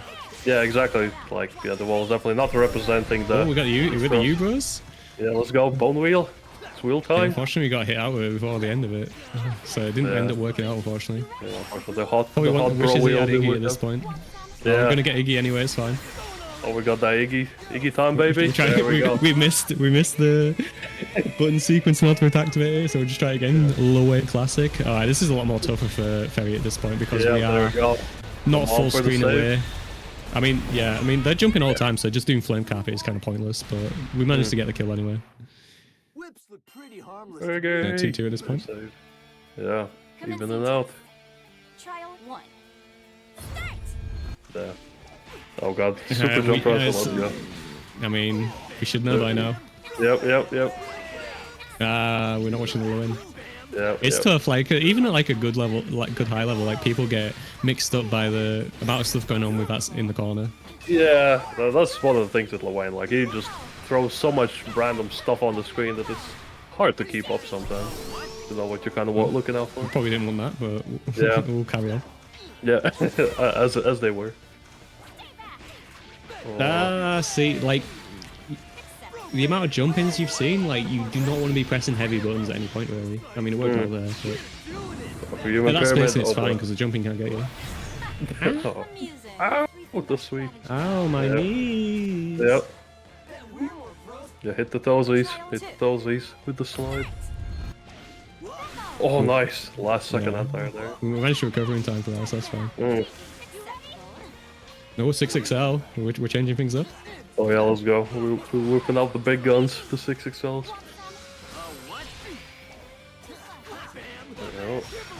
Yeah, Suzu. That's the thing with Lewayne. He's got a lot of knowledge checks, and like jabbing out there, for example, you just kill all the bros there, and you don't have to worry about any sort of like fake mix even. Oh, there we go. I mean, Strong. the 2Us and lows into the DPs, they're working out, so we can still press buttons and then DP afterwards, and it works out. Yeah, Trouble is definitely anti way more now, which is Just good. continue doing that. There we go. Yeah, punish the. Do not stop Oh. doing that until he stops doing it. Yeah, exactly. But we got the moms on the field, coming to deal with this fairy character. Oh, we're gonna take every spike swing. Oh no! Oh boy! Oh my god. Oh, now we're evened out. Oh, we're ahead actually. Ooh, Oh, can we make the gonna be comeback? close. Gonna be close. Oh, we didn't want to press into parry there, so we didn't care. I don't know where we're going. Oh That's god, we got the bros. Oh, No! the air, bro, for the snipe. Oh my god. Sniped out the air, American sniper. Yep. Tommy, I guess. Despicable. I don't know which one's which.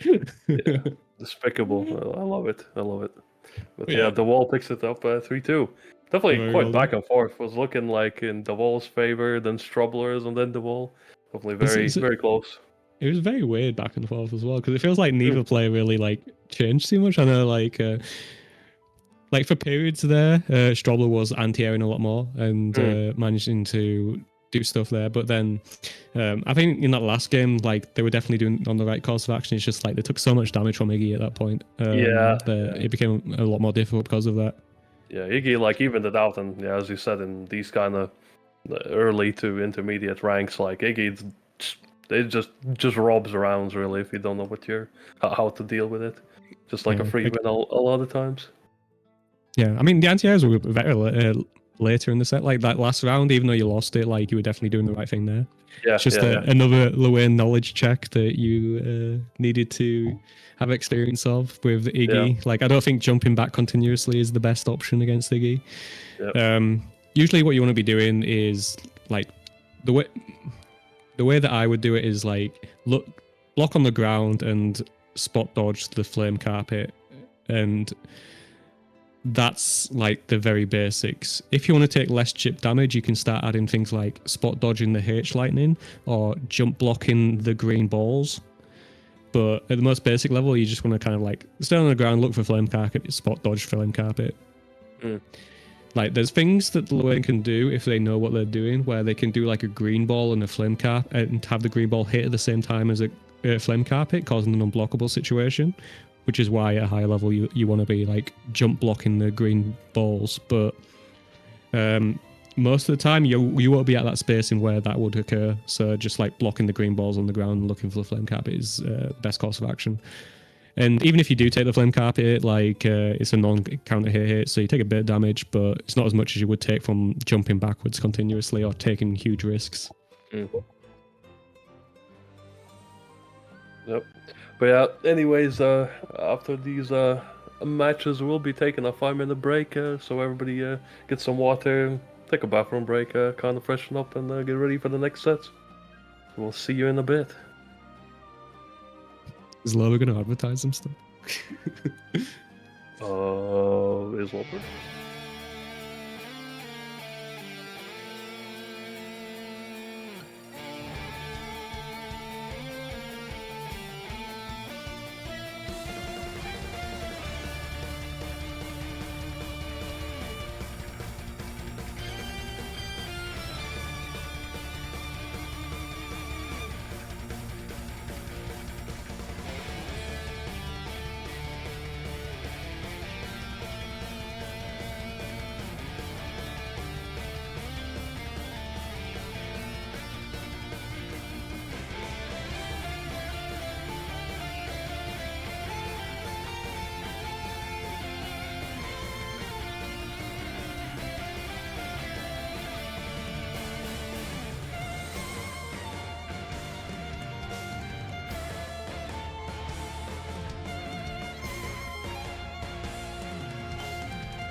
Hello. This is your second half intro. Loba said I had to do a second intro, and I don't have any funny jokes this time, so we're just going to do a second half now. Please enjoy. Nope. We shall see some more fun and exciting matches. We'll see what these players will bring to the table. What kind These of beginner bracket brawlers, true these fighting dreamers. fighting dreamers? Oh, yo, let's go. Is that a Naruto reference? Sick Naruto. reference, Yeah. let's go. Yeah. Oh my you god, gotta we're drop on, some. Yeah, you gotta drop some Linkin Park as well if you want to talk we're on the Naruto. tip of culture right now. I watched the... I tried to find the 9/11 Linkin Park Dragon Ball Z AMV yesterday, but it was the wrong one that I found, so I was quite disappointed. Pain. Just pain. Yeah, it's like such cultural pieces gone. It wasn't Linkin Park, it was like I can't remember, it's like Hoobastank or something.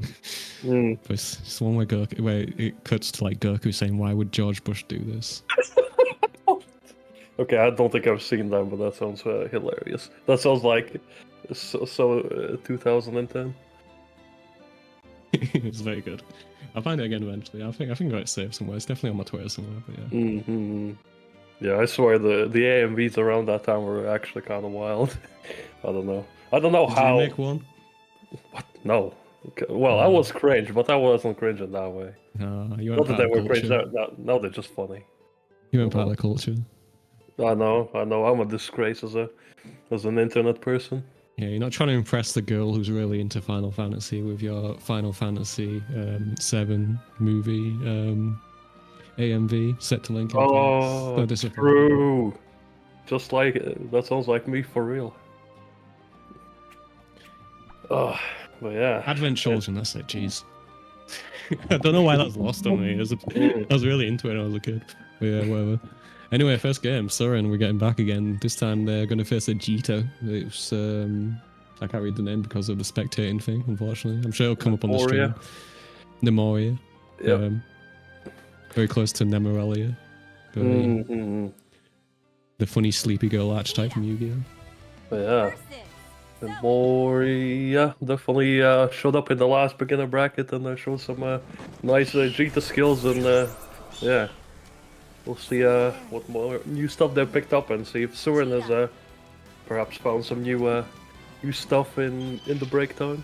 Nemoria is a genus of emerald moths in the family Geometridae. It was named by Jacob Hübner in 1818. Wow, trivia facts by Dudikoff, I see. The cool moth. Trial 1. It's got a leaf print on its wings, so it can hide. Anyway, video games. Yep, yeah, we got some poking there. Suren's we got some on the offensive. selling. We're getting out of the lightning just with DP out. We're jumping ourselves back in the corner, it's fine. Yep. Yeah, Anti-air with the close medium, let's go. Oh yeah, we're some sick RPS. Oh, yeah. Okay. The full It's a good against GZX record. Pressing up just before the last hit is like pretty decent risk reward.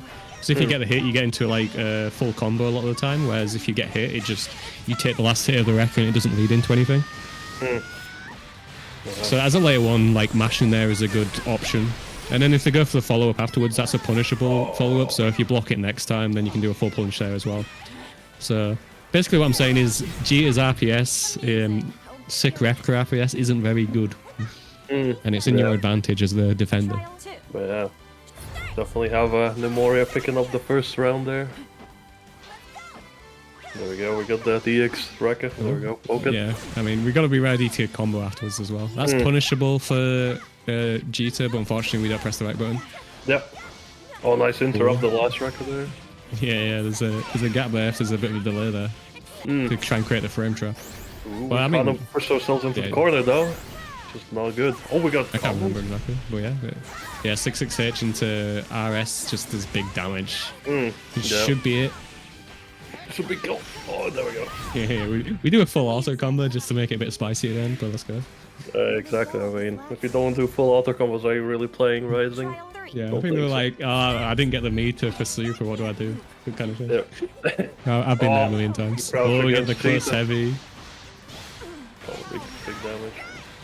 There we go. We get to do a little bit. DP into combo thingy that Jeet has for some reason. Yeah, Get the wall I backs. mean, Oh, we didn't get a full combo there. We could have got a full combo. Sorry. Instead, we put ourselves in the corner, which is probably not the best what? thing in the world. Okay. Oh, we well past the 6-6H. mm, Oh, we can't combo Interesting. there because it was a bit too far away, unfortunately. Yep. Oh, it might have been a Ooh, combo. nice I don't know. conversions though. Oh god. Yeah, yes. 6-6H working very well. Yeah, after those dragons, Yeah. very nice. Oh, the reaction supers. Nice There we go. reaction. That goes on deck. Deadly battle. And say. And Oh god. that's a kill. Just on the reaction super, very nice. Yeah. Definitely gotta watch yourself. Jeeta's SB definitely very good for these kind of reaction situations. Goes very Yeah. far, goes into animation pretty much always, so definitely gotta be careful. Well, yeah, if I'm Nemurea, they're here. The one thing I'm looking out for is those 6-6Hs at this point, because that was the only thing that was doing damage to me throughout the entire set. Mm. And the way you deal with that is just basically try and bait it out, like pretend you're going to go for something, and then just block it and punish it. As opposed to here, where we try to run in an attack and it's going to lead to big damage for Zoe. Exactly, those 6-6Hs are working out a lot. Oh, there we go. Wake up Oh, super. Should be punished. We get only a small punish there, so we take that as a G to play. Yeah. A small punish better than no punish. We need to be ready to spot dodge that. Yep. Definitely an option you gotta watch out for. That dragon's least very block it. fast. Especially I wanna probably not also jump too much once Zoe has the 50 meter. Don't. Oh yeah. I love the frying pan sounds. I love them. That's the main reason why I play Jeeta, just because the frying pan sounds so cool. Yeah, I was so disappointed when the fish came out and it didn't just have like a wet fish slap sound. Yeah, same. Again, we need to be waiting out for these 6-6Hs because they're the one thing that are doing us in as the Jeeta player at the moment. Yeah, definitely gotta be I mean, more the dragon mindful did of us in there that time, but yeah. But yeah, it's just the consequence of the 6-6Hs. Really, oh my god, the lightning get catches. pushed back into the corner by the lightning. The super does not take us out. I love it when both characters are one hit away from dying. Ooh, yeah. Fortunately, we tried to charge the fireball and the dragon gets hit by first. Yep. Oh god. Yeah, Sura's definitely throwing the 6-6Hs quite well. I think the first match we watched, they weren't very comfortable with converting off it, but now it seems like they're definitely way more on it. Yeah, I mean they're getting the hit a lot more as well, so that helps. Yeah. If you're the Jeeta player here, probably want to be looking to block a bit more in neutral when it can, and try and wait for these 6-6Hs to come out so we can punish them. But they might not even know if it's like punishable, and at that point, like you know, it's a bit more awkward. So it's just a knowledge check at that point, really. Oh, managed to counter hit a crouching opponent, leading to a big damage for Jeeta. Yep. Oh, not quite for super though. But you're still in the corner against Jeeta, so it's not a good time. If we block the low or the high from the auto combo, then we can take our turn back at that point. The super conversion. We're in super. Okay. The damage. Yeah, Nice the little jump save you. jump. Nice use of BC to be able to get out of the bad situation, re-establish impression in mid-range. So here, yeah. Ooh. Oh wow. We went for the jump and managed to get an attack there. So, Catches with the far heavy there. For the anti-air, very good. like here, for instance, yeah, 6-6H. Good block, but we don't punish it because I guess we don't realize that we can do a far light. But yeah, if you're against like... If you're against to get 6-6H in Zoe, if you want to punish it, far light's usually your best option. Could do a little frame trap there, but we got a hit on the first one. Yep. Oh yeah, we super those, yeah. I mean, you could just be cracked and super it, you know. Yeah. That's fine as well. That works.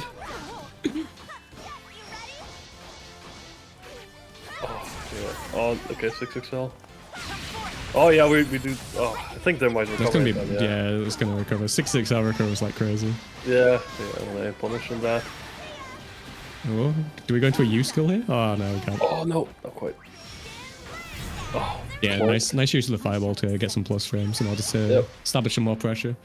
Okay, yeah, Nemo's they're definitely feeling way better. It seems like we're kind of struggling to kind of get anything going, getting hit by those 6 Yeah, definitely. I'd say with Surin, one thing would be, yeah, using the dragon a bit more and like make them nervous about running in, and at that point then you can run in yourself and establish your own pressure, which I think they're already doing at this point. Yeah, exactly. Yeah, definitely picking up the dragon pressure and yeah, just getting a lot of nice hits. Nice low. Should be a kill at this point. Yep. Going to the super. Oh no, we missed it. It's unfortunate. Yeah. We're still in a very good position here. Yeah, with a big, huge health advantage. The super. Yep. Still gonna hurt quite a bit. Yeah. We've got no BP as well. The GTA fortunately does not have any meter, so we don't have to worry about that. But we got that UDP. Just DP and awake, it worked out. Yeah, exactly.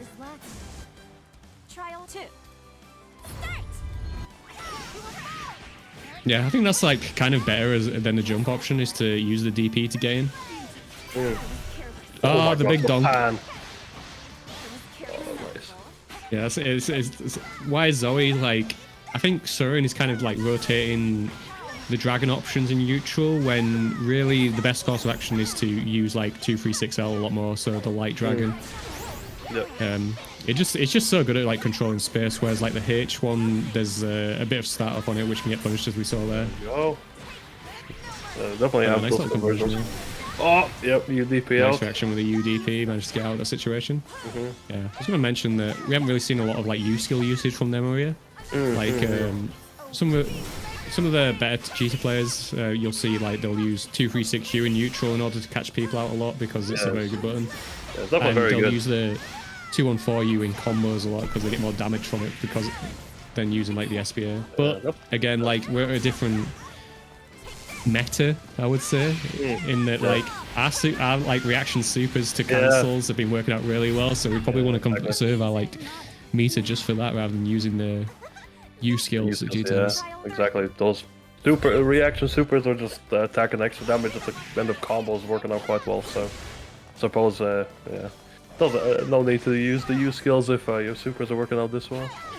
Yeah, we'll just save up it's the meter. punishable as well. Fortunately, don't fully convert into it. Nice. So yeah, no it's like, conversion. yeah, one thing both players could look for is like when they know they're going to get like a guaranteed far light. Oh, nice DP in reaction to 666H. That's gonna hit. Oh, nice anti-air super. What players could work on is like conversions from far lights that you know are going to hit, because they're really important for like punishing these like 66Hs or these I don't know what else is going on. Some other punishable things, I guess. But Oh yeah. random super don't work out there, unfortunately. And like that super there, for example, like you can go into like a 2M punish or something like that. It's these like far range punishes that are very important in this game, so it's important to like practice them in training mode and be ready to do them in games. Oh yeah, that's death. It should be there. We'll see. Oh no, we're not gonna get. Are we again? Ooh, a bit short. Again? Just window skill. With the pixel. Oh my god. I was like, alright, they need to go to Reg and strike again, and no, we're going to go into the fireball, but it worked out. Yeah, Nemo picks up 3-1. Yeah, definitely looked way more back and forth and close than the score says. Definitely was. Yeah, I think the number one thing was like Surin. There was one time that the 668 didn't work out from getting SBA'd, and they seemed to be a lot more reticent to using it at that point.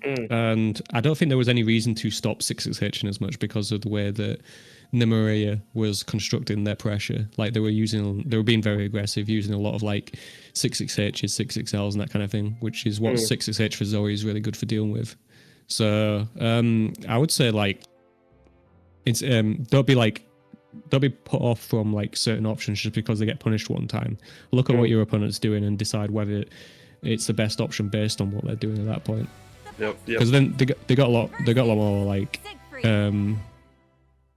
scared of pressing things, and that led to the G to be able to overwhelm them, which we saw there. Yeah, we got the Rage Hand with the Kag and Fujoshi Devil on that Siegfried. With the big carrot. Weapon. Oh yeah. Have I seen that before? I don't think I have. I like how wobbly that carrot is. It looks funny. Yeah, it's a bit. It gives it a bit more of a phallic quality, unfortunately. Yeah. Well, what's not the good quality is being stuck in corner against Kag. Definitely not the good I can't vibe. take my eyes off it now, jeez. Anyway, Wobbly carrot. I think out of like our characters in this game, Hag has like a better than average match against Siegfried. It's harder for Siegfried to apply pressure with traps out, so Hag can be a bit more patient and neutral instead of constantly have to worry about 236H and Siegfried just running in whenever he wants. Obviously, like the spikes are pretty good at long distance as well. Like just blocking there, like the trap's still out, so like he can't really come in. Yep. But obviously it is Siegfried, so once he gets in, then it becomes very difficult to deal with. Yeah, it is gonna hurt a lot if he does get that hit. He's definitely one of the higher damage characters. Trial 2. Yeah, Rage was doing quite a good job keeping them out for a long time, but yeah. Kind of tough once the Siegfried does get in. Yeah, I'm not too sure about as a CAG player using like the regular traps as much. I think the H traps are like a lot better because if they end up blocking it, it gives you time to go in, and then you can like do a strike first situation where you threaten to like throw the Siegfried or throw your opponent into the other trap that's still there at that point. And that's like really strong for Cagliostro. Yeah. Kind of seems like maybe they're saving it more for combos, the H traps, but we can't be sure. I mean, you need the H traps out in the first place in order to actually combo them. I mean, there's certain situations where she can combo. Do yeah, you can't smudge that. You can't smudge that. Yeah, you kind of have to hold that, unfortunately. But you know, lesson learned. Yeah, exactly. We'll remember that. If you're like right up in Kag's face, I believe you can roll it, and like you end up on the other side, and therefore safe. Yeah, definitely quite back and forth, really. Like whoever gets it into the pressuring the other definitely dictates. I mean, the neutral is obviously kind of biased towards Kag. Like she has so many more options there. So in this spot, like obviously Cagliostro is at the advantage. I guess being in the corner gives Siegfried a bit more of an advantage, but nice 2L to get rid of the traps there. That's definitely something you want to look out for when you're playing against Cagliostro, is opportunities to get rid of traps.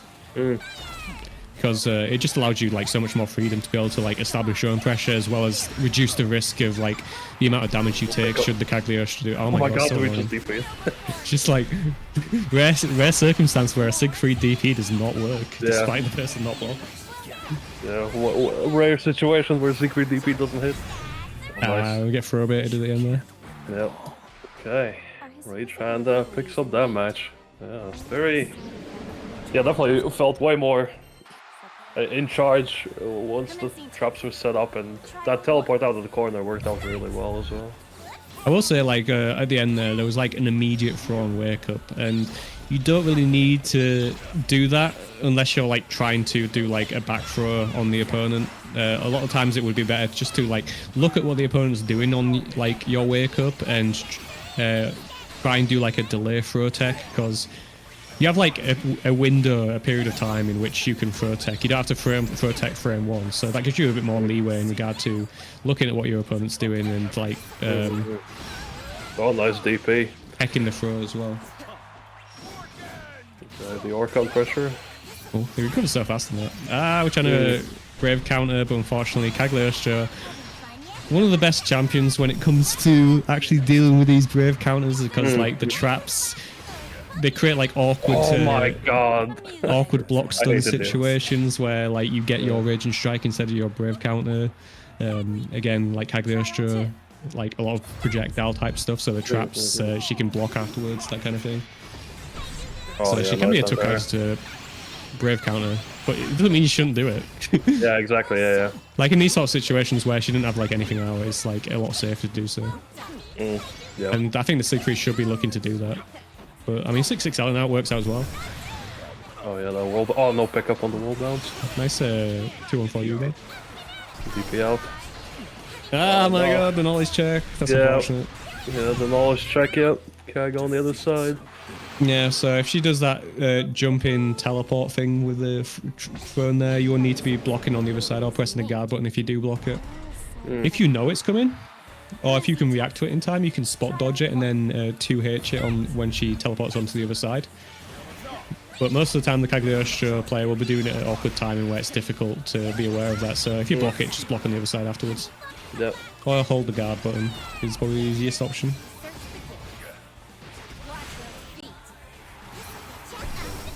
Oh yeah, the CAG pressure. Oh, Yeah, like this is a situation where you need to be looking to brave counter at some point. Yeah, because this pressure is It's just suffocating. going to go on forever. Yeah. Unless you take a risk or you brave counter. And obviously doing brave counter would be more preferable than taking a risk that could lead to you losing the entire round. Yeah, exactly. The longer you're stuck there, the more chances she has to actually hit you and for big damage. So, want to try and get out as soon as. Yep, good conversion. We're going to a raging strike into the super. Yep, very nice. Yep. Convert, nice. Yeah, even out the health. Well, I don't know what he said, but I love that sound. He's a big multi-blood fan. Nice, put the character away. Ooh, okay. Just big slam at the round start. Oh no! Ooh. Jumping up into the air traps is a like fairly decent option to get rid of them as well. Gotta be ready. Make sure you're not going to get spiked for the CAG at those points, but it's a fair option to go for. Yep. Ooh, again, like, I mean, you can DP there, that's fine. But yeah, trying to take a risk with a 6XL to try and get out of the pressure is like not necessary most of the time, especially when you're at 3 BP left. Yep. Just looking for the spot to like brave counter is probably the best option. Yep. Ooh, sweep into SBA classic from Cagliostro. Yep. Yeah, set up shop and oh, nice reaction. Good job. Yep. That sniper rifle. That is the SBA for Siegfried. Yeah, see, the Cagliostro here was like well aware of the danger they're in, immediately brave counters, and that leads them to take the win. That's just the power of brave counter in this game. Yeah, exactly. As a wise man wants to just brave counter, really. So it's a very good option against these very suffocating characters. Let's get them off you and hopefully turn around the situation. Yeah, and Rage Hand definitely making the most of like these errant hits that they end up getting a lot of the time. There's been a few times where Fujoshi would get the odd like far light or something like that and not really convert into anything or not expect it and like lose their turn because of it. I think that's fair enough there. Nice. Obviously you can't react to a far light hitting at that point, but being able to like do a special in order to like continue your own pressure is fine. Nice block on the side swap. Yeah, I don't know. What would you kind of want to see more from Fujoshi Devil? Because it seems like a bit of a struggle, really, unless they kind of get them in the corner. I mean, I've said a few things over the course of this game, but like obviously the brave counter when the Cagliostro is able to establish pressure. These like sort of like pressure sequences are very nice as well. I think they're a bit hesitant to just throw stuff out there a lot of the times as well. Like Cagliostro does not have a DP unless they have a 50% meter, and they haven't really used the DP, so you don't need to be as scared on your own pressure when you're going against her. So just like re-establishing pressure again with 6XL, that kind of thing, would probably be good until they at least like establish the fact that they're willing to waste meter on like DPs. Yeah, that's a Rage Hand picking it up 3-0. Yeah, definitely. Yeah, once the CAG train started going, yeah, can be quite tough. Yeah, Rage Hand definitely seemed like a very solid Cagliostro from what we saw there. There's like a few small optimization things that I would think would be good for them that I went over in the game, such as like maybe using the H traps a bit more than the regular traps. But like I don't think there wasn't a lot to criticize there, so very good from them. Yep. A very, very solid performance there. Yeah, we'll be moving on to our round 5. Oh my god. It's crazy. Ain't no way. Ain't no way. We're already on 5. Ain't no way. Ain't no fucking way. Ain't no way. I can't believe we do the cuff. I can't believe it's the 5th round. And I can't believe it's not butter. Okay. Well, whilst we're waiting, looking at scoreboard, Rage Hand, expectedly from what we saw from them, on a 4-0. What do you call it? I don't know. Score so far, I guess. Yeah. Followed by a player we haven't seen yet, which is Valdigar, who's also got a 4-0, and very similar points differential as well. So Yeah. they might be getting matched up in. Yeah, they're getting matched up in this round here. So it would be interesting to see the results of that. I don't think we'll have it on stream just because we've had that Rage Hand previously. Although we will have to have Valdigar at some point probably, just because we haven't had them yet. Well, at least I think so. We might have seen them at some point. I can't remember, but I don't believe we have. We shall see what God Lobber decides will be the fate of our players on stream. There's a few people we haven't seen yet. So there's like a matchup between Scoopster and X the Crazy. Oh yeah, true. Scoopster definitely. Which good 2 people we haven't seen yet. Yep. Definitely happen. Like that. I see. What? Free to play. There we go. Yeah. That's what the brackets F stood for. I was like, what's that? It's like they're identifying themselves as female and they're like name tags. It's like, man. No, that's fair. That makes sense then. Yeah. So we're not having that much up then, I guess. We do. We'll have maybe have Scoopster in the last round. Oh, maybe, but we will have Lumi and Nerdal, and then Rage Hand and Valdi. Okay, so we are getting a matchup between the 2 top ranking players in this tournament so far. But first we're gonna have our Uno number 1, Uno number 2. I can't remember which way around it was. One of the Unos up. Yeah. Against Lumi, who was like a pretty solid like Zeta player that we saw earlier. Yeah, like seems like Lumi's just fighting all the Unos really. Fought the first Uno, now fighting Nerdle. So yeah, we'll see how we go. Hunting them all down. Trying to reduce the Uno population. We'll see how this matchup against Uno will work out. Trial 1. So yeah, we've seen this matchup previously, but obviously Nerdle was playing a very different style of Uno. Yeah. Than our previous Uno against Lumi that we saw earlier. Yep. Yeah, definitely way more comfortable to use the H skills and to kind of do the sweeps and more willing more to use pressure. more of Uno's options and being a lot more aggressive as well. Yep. Yeah, Lumi's definitely not afraid to use those U parries. Yeah, one thing I haven't really seen from either of our Uno players is Uno's throw bit, which is J214H, which is a very good throw bit to throw in every now and again. Like there, for instance, like you could run up and try and like bait the throw and go into it, and you can combo afterwards as well. It's a bit of an awkward conversion. You can go into like close medium, but like the timing for pressing that button is a bit awkward. Yeah, we're patient. And, it's definitely something to look up.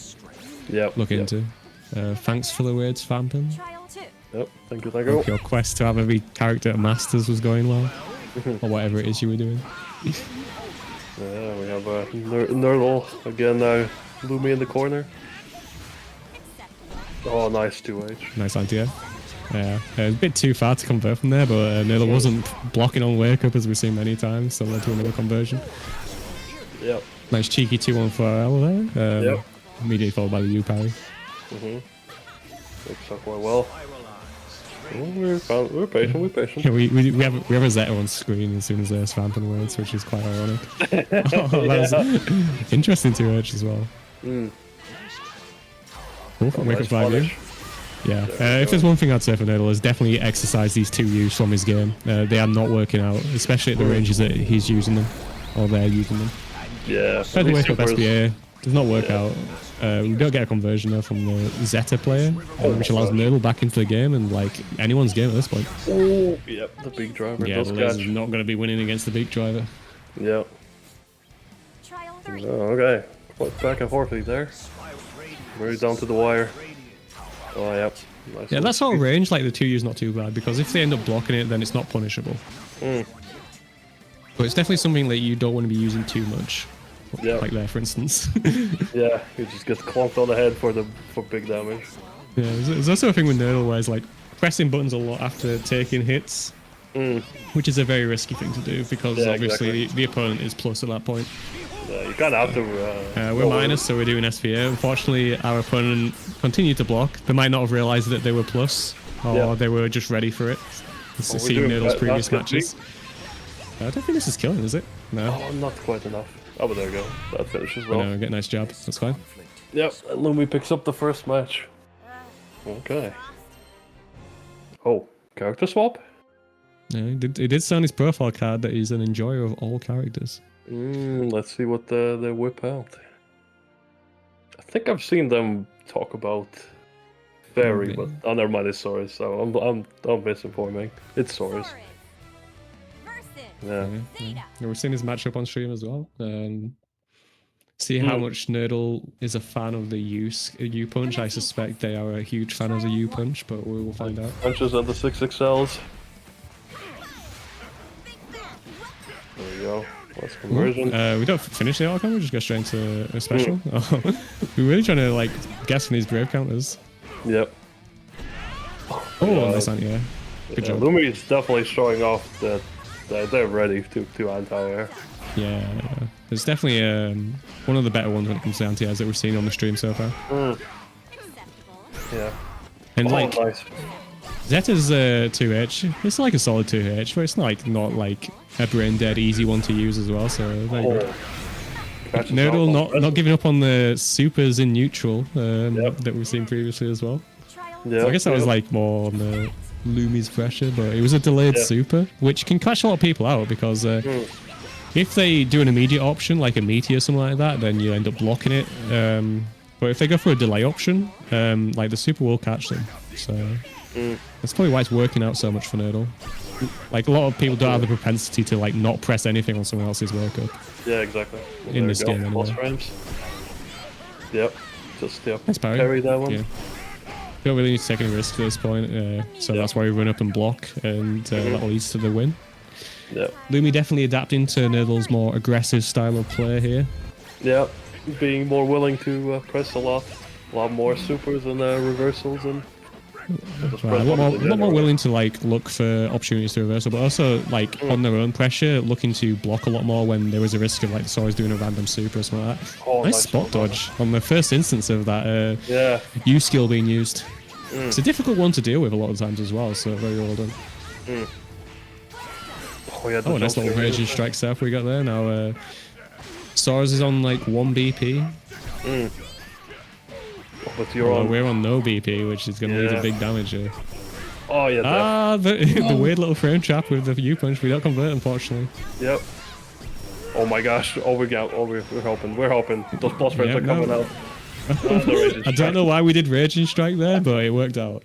If it works, it works. Yeah, we just need to get like make them block one special, and we would have won on chip damage. But you know, worked out. Who cares? Yeah, exactly. There we go. Oh, didn't quite out there. Yeah, we were expecting a run in, went for the 2M. 2M, like. Zeta's 2M, like, kind of weird when it comes to like the amount of start it has and recovery. A bit unusual coming from other characters, so it can be a bit more susceptible to jump-ins. Yeah, something to remember about this Sora's UDP is that you can just roll through your opponent, and that's definitely one of the strongest aspects of it in the corner. You don't even have to jump. Yeah, these anti-airs, like we're getting these far anti-airs that we're not being able to do our standard anti-air conversions off of. Yeah. I'm sure there's something you can do there. It's just a matter of like labbing out these instances where you're like anti-airing at a far distance. Yeah. Nice. Yeah, and that's a very good option from Zeta. The jump back into U spear, kind of like a Bub's dive, except you do a shitload more damage from it. Yeah. Definitely the opportunity definitely is in your favor if you throw it out. Yep, in the corner now, so that's very good. It's going to lead to big damage here. Yep, there you go, big bombos. Do a little raging strike south again, very nice. Oh yeah, we love those, Yeah. Oh, nice reaction to the punch as well. Yeah, we were waiting for that. And that should kill. Yep. Okay. Very nice couple of rounds from Lumi there. Yeah. Very catching on to that, Sora's as well. Commencing test. All the shenanigans coming out. Yeah. I mean, that's one of the things about character switches is like it forces your opponent to adapt it to a brand new character. So a lot of times it can work out like it did for Nerdle in that first game. Yeah. But Lumi definitely managed to adapt at this point and is kind of dominating the matchup at this point. Yeah, just running their game plan, and yeah, it's working very well. Not quite right. Managed to block the volcano. Try and BC it, but unfortunately something happens there. It stops it from working. Yep. There we go. Big fan of like Lumia's usage of their resources at this point. They're often finishing games with like 1 or 0 BC, which is always a good sign. Yep. Or BP. Yeah, using up Very willing to all your spend it on resources. counters. Very willing to extend damage in the corner with Raging Strike as well. So it's all good. Yep, definitely. Whereas If you got those Nurgle are a resources, bit more use them. hesitant to use it despite the more aggressive style of play. They're trying to take like the big risks a lot of time on defense as opposed to just taking the safe option. Yep. For example, just doing Volcano in response to a wake-up situation. Yep.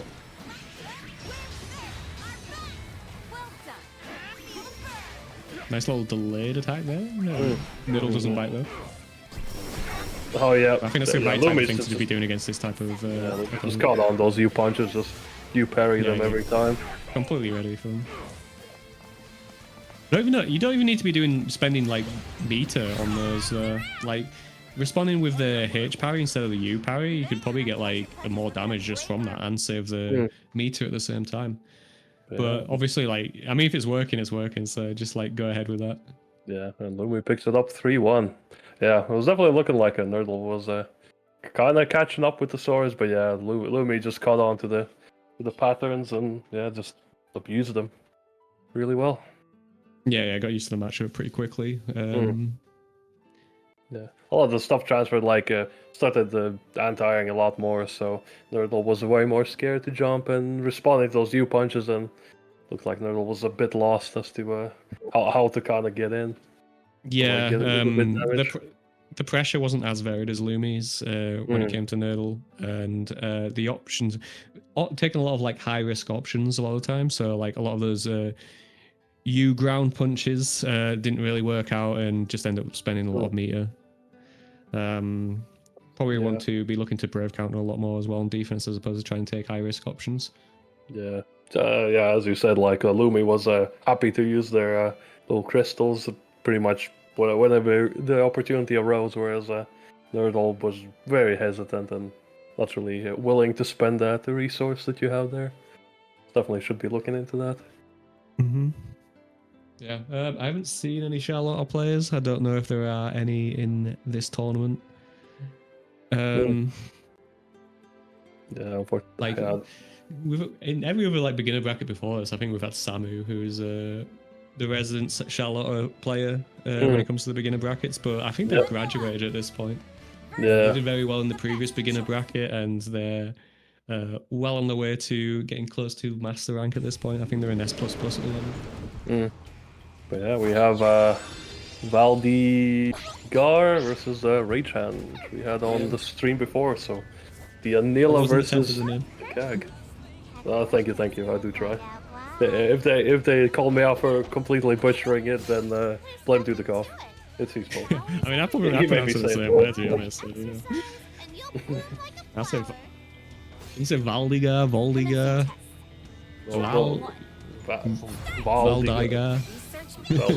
Valdigar sounds kind of cool. But yeah, we do some trades. But yeah, sheep. We don't see the sheep character it's like very often. It's like an underling of Dracula or something.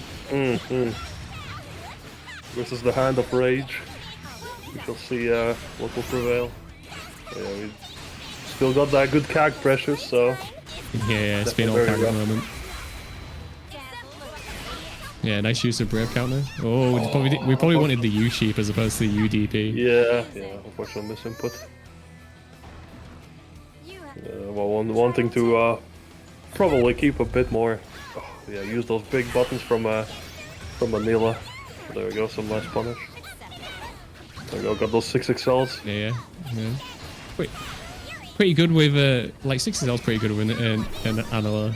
The ability to just like throw out these sheep once you're like pushed out of a range makes it a bit more threatening to the opposition player, so they're less likely to press buttons and therefore you can establish pressure a lot more. There we see the funny little CAG trap combo. Man, converting off the super, that's funny. Yeah. Yep, DP. Let's use the DP. Yeah, we're trying to slow down the game a bit here, try and like get back into it. We realize that's punishable, which leads to big damage at this point. We only have 1 BP though, so we're not going to get the most damage we can. Yeah. No. Ooh. Oh, the sweep. we didn't get the punish, unfortunately, and then that leads to the sweep, that leads to the win. Yeah. Trial 3. Start. Okay, yeah, they definitely try. Yeah, Valdigar's definitely trying to slow down the pace because Rage Hand was very much in control, so it makes sense. It's kind of where like an Analid as well is when the pace of the game is a bit more slowed down and the opponent's in a frustrated situation because she has so many like good options for covering like large distances as well as like anti-air options as well. And like her 6XL game's a lot pretty underrated as well. Kind of all going for like a 6XM there. Like they have been crouch blocking a lot of time. There's really no overhead option to worry about. Oh, where's the BP there? Yeah. We always love to see that as an opponent character. Yep. Oh, that should be good for them. Oh, yeah. That's a nice. Oh, jump Nice scare. little raging strike setup, and they were on 1 BP, so we get the guaranteed conversion off it. Very nice. A little jump scare. Oh, definitely picked it up towards the end. Like Valdigar kind of slowed it down and started getting those 6XLs and the kind of damage. Then yeah, just picks up the round. Yeah, you can definitely see why both these players are undefeated so far in the tournament. Yeah, they're definitely showing off a lot of good stuff. Oh yeah, definitely dying quite well. Oh, we could have gone either way. We had a choice of which direction we went there with 2 traps on either side. Yeah. Choose your own adventure with CAG. As it is so often. Yep. Gotta make up nice your combos. Conversion now. Yep. Cool. Nice use of the DP. We were in a space situation, but Rage Hand already established that they will be pressing buttons in that time. Yep. Ah.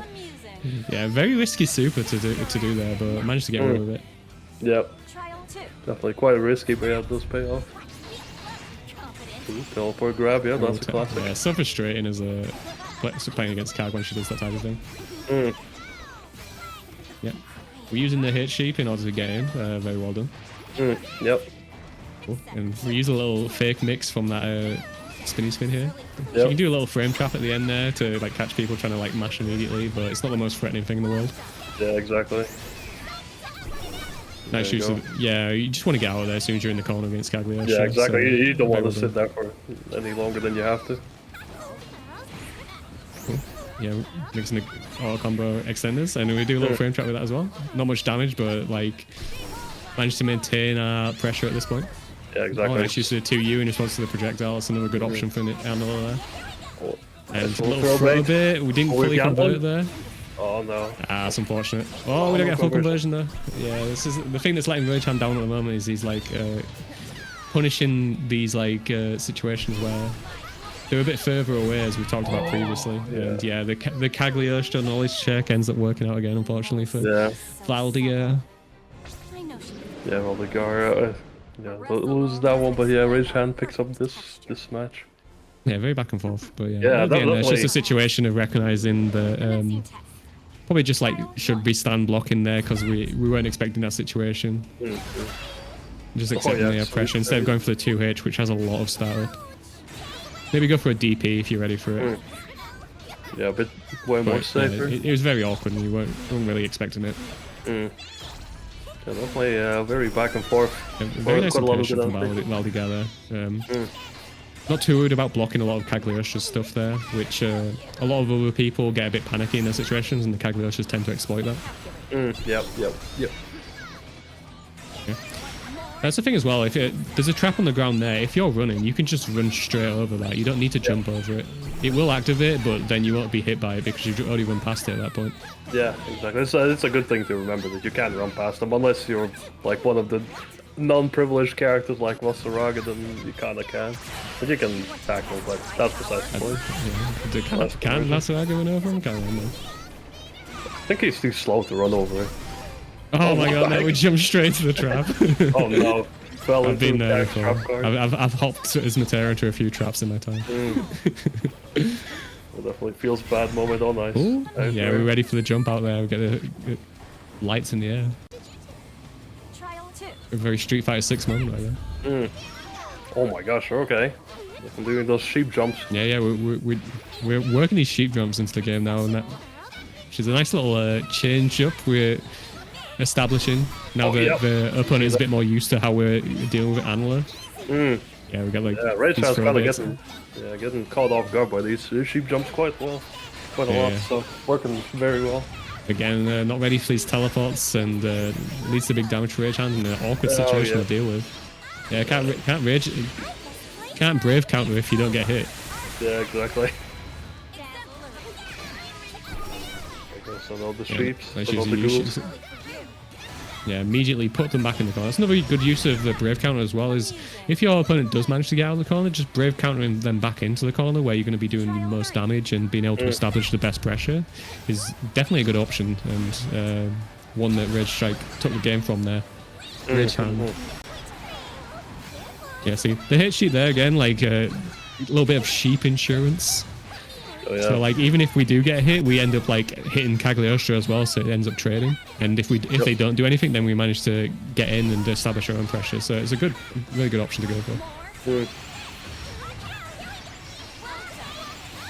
Yeah, we keep the corner and nice deliver up there.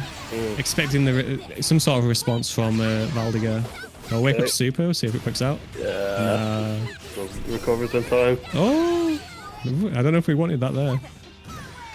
Gives Valdigar a chance to get back into the game. Unfortunately, spot dodging the rock and then the spear coming afterwards. Very awkward situation to deal with at checkpoint. Yeah, definitely not what the situation. I don't think there's anything I don't think there's a lot they can do in that spot, to be honest. Yeah, you kind of checkmated, really. I guess like rolling, if you're at a spacing where the spike is like slightly behind you, rolling the fireball might work in that spot, but yeah, like working that out in the moment is very difficult. Yeah, exactly. Yeah, see, there's a sheep insurance again. Like the thing with Analyst, it's just like the sheep being so good at like trading in situations where you get hit, and allowing you to establish your own pressure in situations where they don't do anything. Oh no, the CAG conversions, not quite. Okay, ooh, nice jump in. Fire heavy. Get the wall bounce with a U-sheep. Yeah, I mean the I don't know what we're going, the spinny spear thing.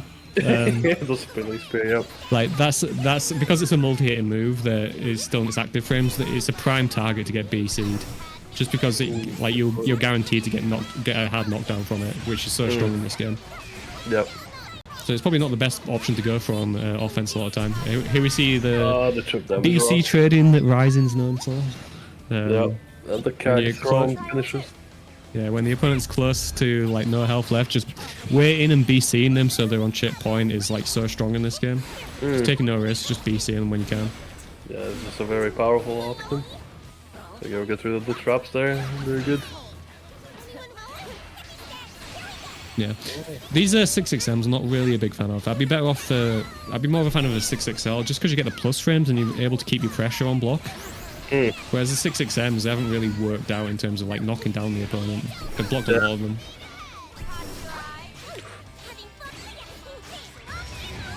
Oh no! The big punish. I mean, you probably don't expect. No, you can't press.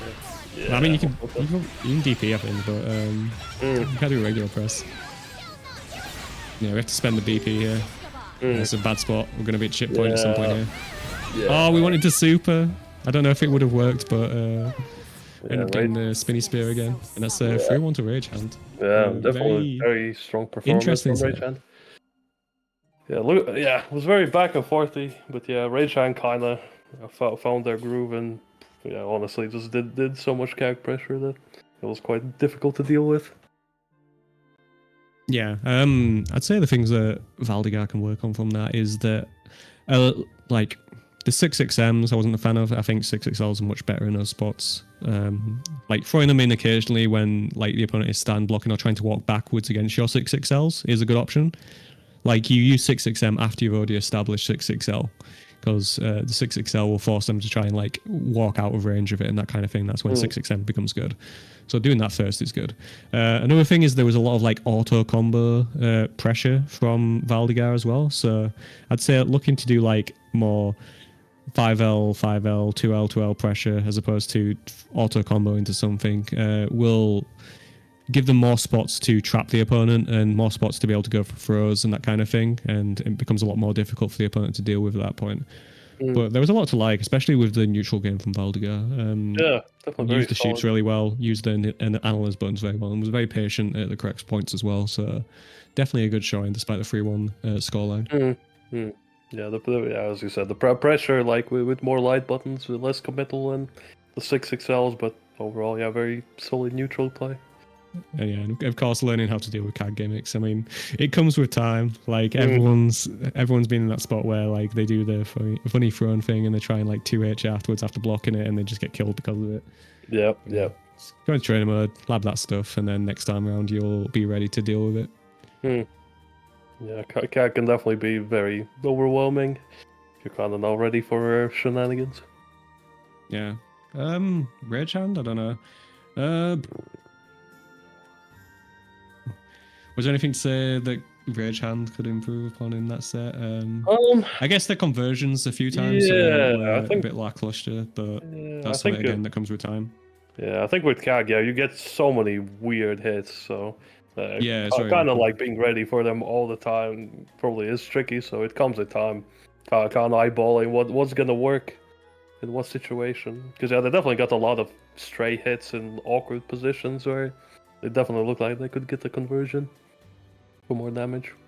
Yeah, again, something that comes with time. I guess like using rocks and neutral wasn't working out very well just because of the amount of options that Anila has to deal with them. They've got 2U, which will knock you down and they can establish their pressure at that point. They've got the sheep, which can trade or even beat if it's a H or U sheep. So, like, yeah, leaning more on the spikes and the regular buttons in order to deal with Anila and neutral is probably the best option. Yep. Or, yeah, they should just do more alchemy. They should, like... I mean, that's alchemy. They should switch to the EN dub and go, that's alchemy a lot. And do a little pose and wink. That also help the game significantly. Vilks? No. Why not? Okay, I tell them I already have it. Oh my gosh, we got the Scoopster versus the Res Goat. Okay, let's go.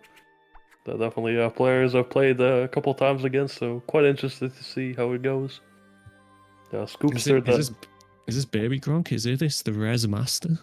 It is the goat, the Res Goat. So, the Res God? The Res God, the Yip Master. The Yipper. Yeah, definitely Scoopster, the Ladiva, Menace, and I have to do the most cringe one for you. You gotta take when I get a chance. Oh my god, the sweep into the air. Oh my gosh. How do you deal with this? The sweeps. This is some sick. Oh my gosh. It's literally a 50-50. Will the sweep come out or not? Oh my god, Red goes fight for the life. Okay, we got those combos. Yeah, definitely got those Yipper combos on deck. I'd say this is kind of like a tough matchup for you, because there are a lot of spots where she is minus very close to the opposition character, which is like prime opportunity for Ladiva to use her command grabs. So she has to pressure. She has to structure her pressure a bit differently against Ladiva. Yeah, the Hunter actually backwards, working out well. But yeah, again, the Yipper kind of is very close to Ladiva, so very prime time to grab. Yeah, because you think like her Fox Flames that are on block, the like flips, the just like where she hangs out generally as well. It's like prime opportunity for Ladiva to do stuff against them. Yeah, but the Scoops definitely was opting a lot for the boots, but got the base game combos. Oh my god, against the sweeps. I mean, if they work, they work. Yeah, exactly. Grab. That's the one with the DP out. Again. Use 100 meter on like 2 DPs there. I feel like meter's a very valuable resource for Ladiva. So I am less prone to using the DP with Ladiva just because of that. Like the Eularia is a really good like neutral skip option, especially if the opponent doesn't know how to deal with it, because it guard crushes, and therefore. So like if they block it, they take a hit basically. Oh, there we go. Catches the Hunter up. On hit, it leads to a big combo, as we just saw there. Yeah, Scoopster picks up that round. It's definitely it's a bit of a scramble fiesta, but it's definitely quite back and forth. I just read Lobster's comment. Yeah, I forgot like the dub is based off who's playing as opposed to the change. That I hate that change, by the way. That's true. Yeah. I need to force like people to listen to the same dub that I'm on. Wow. No freedom of choice. Damn. And I actually like it when it's like one Japanese dub and one English dub. It's like it's a bit more of like personalization, like using a costume or something like that. Even if some of the dubs are kind of bad. Nah. Oh god, yeah, Scoops are stuck in the corner against the Yipper, and Roscoe's definitely earning their It's just keep with the dual pressure Yipper. at this point. Oh my gosh, the wake-up is BD! Let's go! So much damage it does as well. Oh my god, yeah. Oh yeah, if you block it, if you block the U laureate low, you can BC it, and therefore like Ladiva can't establish a pressure at that point. It also doesn't like do a hit. It's only on standing it'll do a hit on you. Yeah, so Roscoe picks up that. So if you do block match. it, BC it is a very good option. Yep. And yeah, again, Scoops are there. Like, I mean, they're gonna get hit eventually. They're having fun with it, but. Oh no! Try to grab there. Frame traps. Go. Cashing off with the damage. Yeah, I'd say like Scoops in these situations definitely wants to look for. I'd much rather like BC in those spots rather than DP. Like Ladiva's U skills are really good. Yep. So yeah, headbutt that. Oh no, the Like, Lohana. like Ladiva does sometimes have to use the headbutt DP, and it's pretty good because it like beats block as well. Yep. But just that much. A lot of the damage can come from using the U skills and that kind of thing. I mean, I'd say that I'm overplaying her U skills a bit. Like, U Laureate isn't as good when people know how to deal with it. Yep. And the other options are a lot of combo fodder. Like in the corner, that you'll see like good Diva players going to like the air grab U skill, which gives you the hard knockdown, does like the guaranteed damage as well. Yeah, Roscoe But yeah, picks the up U command another grab's match. fast. The U command grab's a fast option, so it's pretty decent. It's not like the greatest U skill in the world, but it's very nice to have. Oh no, Scoops are swapping characters, okay? I mean, just standing there pressing far medium isn't working out apparently. Fortunately, it didn't quite work out, but yeah. I mean, they're what having is- fun with it, which is fair enough, you know. Yeah, You don't have to play exactly. super seriously all the time. Oh my gosh, the Wasaraga, oh let's go. We got more walking. Went from bottom tier to bottom tier, jeez. Upgrades, people, upgrades. I mean, on the Socky tier list, Ladiva's bottom 1 and Basaraga's bottom 3, so I guess it is an upgrade. Good upgrade. We shall see what kind of shenanigans. Oh, okay. You tried to This armor there. colour God. from Basaraga there, so it's incredibly vibrant. Yeah, a bright and cheerful Wasaraga. What was it? It's like the Colossus, Yeah. although it's a bit more blue than that. Yeah, maybe a bit more blue. But yeah, we got that dual pressure, yep. Just don't want your Yeah, cozies. it's and very you get difficult slapped. for Basaraga to deal with, especially if they're not willing to use the brave counters. Yeah, exactly. Kind of Could use a U command grab. Oh, just mashes on wake up. Oh my god, we just hold it. I mean, charging it doesn't actually. Oh do my anything. god. Super gambling. Oh, there we go. He's on a rushy. Yeah, definitely, yeah. Scoops is playing their own game. Oh no, try to armor again, but 6XL says Yeah, no. whereas just like, I'm going to do my Yule things, there's nothing you're going to do about it, that's all well and good. Yeah, just gonna run my game plan. Oh yeah, didn't block low. Nice one low. Yep. A big combo. Scoops seems to have given up at this point. Yeah. Yeah, it's like, you know what, my dearest sister, I'm stuck in a corner against you all. I don't think the Vasaraga change worked out. Yeah, but, you know, as long as they had fun. I mean, Roscoe picked- if I'm I guess serious advice is like you want to be seeing those spots. I think Yule against Vasaraga. I think Vasaraga's much worse time than Ladiva. Ladiva is a better option in that matchup if you were like seriously considering between the two of them. Yeah, fair enough, Scoops. Though we've played quite a few games today, so yeah. That's fair, that's fair. it happens. Yeah, But- the U-All can definitely be, well, once she starts running the train, it can be pretty overwhelming. It's like, well, what's even happening? It's like the plus frames here and there. It's like, when can you even mash? So yeah. So yeah, good time all around, hopefully. Somewhat. But yeah, good job, Riz Goat. definitely Yeah, earning their it's- cookies. Solid yield pressure. Not much else to say from that, but Yeah, it's a solid it looked like layer looked one. solid. Yeah, stuff hit, combos happened, the meaties hit, and yeah, just cashed in, and we were good to go. But we have a serious bacon on the table again, ready to whip out some pressure. No And Spear funny Bro. business.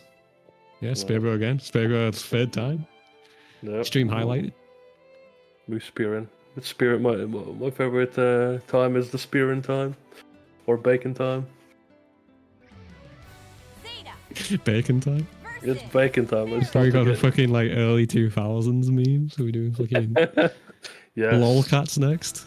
Yes. I guess Trollface is eternal, but Rage. Showplace was a bit. Showplace is later than that. That's much later. Oh yeah, true. Yeah, that's like 2000. It's still in the cringe era, but you know. commencing test. Trial Oh god, what was this music though? Start. It's like we're gonna have like an also, I epic, don't know. well, like an epically, some honorable knights fighting out. You just got some poke drilling. Yeah, Spear Bro on that. I tried to listen on a stream and it's just getting the replay of your voice and it's not like confused me intensely, so I stopped doing it. Yeah, where's the second rogue coming from? Where's there somebody of them? There we go. Serious bacon with that nice old setup. Yeah, you can't be like using laser too much in this matchup as Zeta, I imagine, just because of how much range like Fairy's got. You can definitely do that though. Unfortunately, we don't get the full conversion into the gap combo. Yep. Yeah, taking it nice and slow. Zeta on that 100 meter, the gappening is this possible. favorite second time? Oh my god. All Zetas are the same. Oh my god, you can't say that, dude. The cough, you can't say that. They just want to do sick RPS into gap combos all day. Fucking. No, the sick the sick gap didn't work out. The GG said no. Trial 2. Start.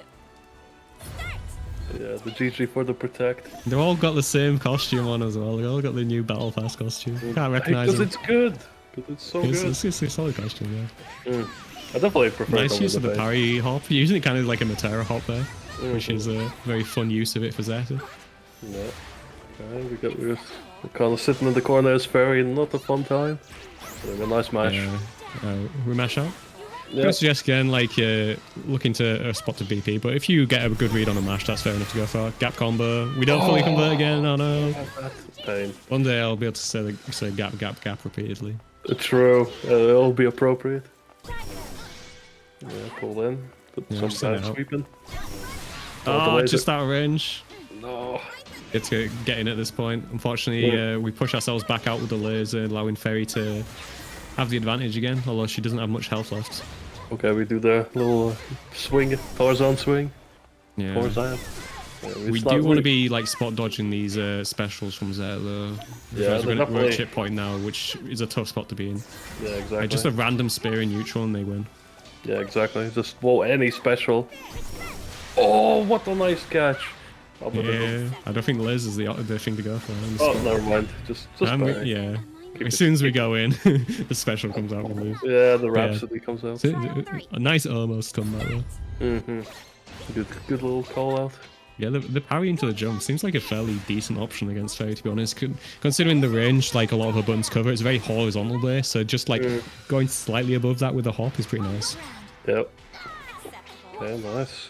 No, serious Of course, on that pressure. the parry can also like parry the oncoming attacks as well, so you're covering that base as well.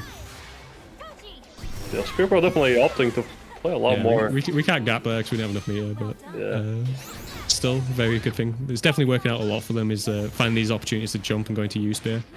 Oh my gosh, we Kai Kisuke. Look at running up full screen for the grab. You love to see it. Yeah, once you've got them scared to be pressing buttons. Oh, you can't even DP it. Come on, man. That's so sad. I mean, it's Fairy, so I don't care, but Wow, that's what you can't say that with Lobber around. That's rude. I can. He knows what he's signing up for. Yeah, Spear Pro definitely opting a lot. Oh my god! Oh, the gap. Oh no, that was a... He went for a U-spin there, unfortunately. So... I thought it was UDP for a second, but and then I would have like been like, all right, Lover, you have a point. But no, they just got the wrong special, unfortunately. Oh my god, yeah, funny spear dashes. Oh, That's one way of doing it with parry. Multi-hitting moves are kind of awkward for Zeta's parry to deal with. They have to hold onto the parry and then come out of it at the correct time in order to punish. Nice roll. Yeah, against like these projectiles, like rolling and like then taking your turn at that point is a very good option. oh my gosh. Oh, we confuse them with the spider web. Sick. What was it? It's a Spidey web? I don't know. Oh, I don't know. Some kind of Tarzan or We don't get the Spider-Man gap swing. though. Yep. Yeah, so definitely enough for Spear Bro is to practice the gap combo. It does so much damage. Yeah, it's such a scary thing to be hit by, so definitely a good thing to learn. Yeah, we're being a bit patient at this point. Yeah. Gives us an opportunity to slowly make our way in, but unfortunately Ferry just like cartwheels away back out and now we're in the corner. Yeah, it just rolls out. It's like, here, have a cat. Catch this. You call it a cat? Oh, no. Oh, no. No! Oh, my God. Like, literally, so It would many be so kills. good if we could just convert these combos. Yeah. That would be so much damage. Yeah. Oh, nice. Ooh, got away with that one. Yeah, we're definitely... Oh, no. Oh, at least the dive kick wins. Yeah. Interesting, okay. Some throws, some pokes. I can close the time limit here as well. Yeah. The Ferry can be a bit more... It doesn't have to go in at this point. Interesting. Okay. Oh, the Raging Strike jump scare. Amusing. There you go. Nobody expects the random Raging Strike. Yep. Trial 2. Yeah, I'd say like jumping in as Ferry there was probably a mistake. You probably just want to like work on the outside because you're the one with more health at that point. Zeta has to come into you at some point. Yeah, exactly. And you were like down at like the last 10 seconds. You don't have to exactly. do much. Just chill for a bit. Let Yeah, them because come to you know the Zeta's going to like try and attack in those 10 seconds, so just wait for him to come and react to it. Ah, we could have book punished there. Unfortunately, we didn't get that. Oh, that sweep. Very good. Okay. Oh, we did catch The that second one little... gets them. Yeah, we probably want to. Oh, nice little dive kick sequence. Ah, we didn't get the combo. Yeah, we poking. Yeah, far light, just to poke him out of range and put him in Ferry's ideal range, which is this sort of like far medium range. Oh my gosh, what is this? We're doing the back of Sick it. We're going back to left, back. right. Oh my gosh. Who said left, right doesn't work in Rising? So good. Complete lie. No one uses the guard button. Oh, nice little run True. there. Very nice. It's a I don't know if it was intentional, but Yeah. Oh my gosh, the run up grab, let's go! we don't care. We don't care. We have no regard for human life. I mean, yeah, we're on a pixel in a dream. So Ah, the U skill clash into the U skill. Oh my god. Jesus Christ. oh my god, these grabs are Yeah, just. I'd be looking just to landing. DP if I was the Ferry at this point. Like, they're being very aggressive once they're in. Oh, the GG. Amusing. GG bonked them. Yeah, GG's like, yeah. She's like, hold this. Trial 3. Start. Yeah, especially when it's going to the air so much, like GG's a very good option just to cover that space for a short period of time. Yeah, it's definitely very good.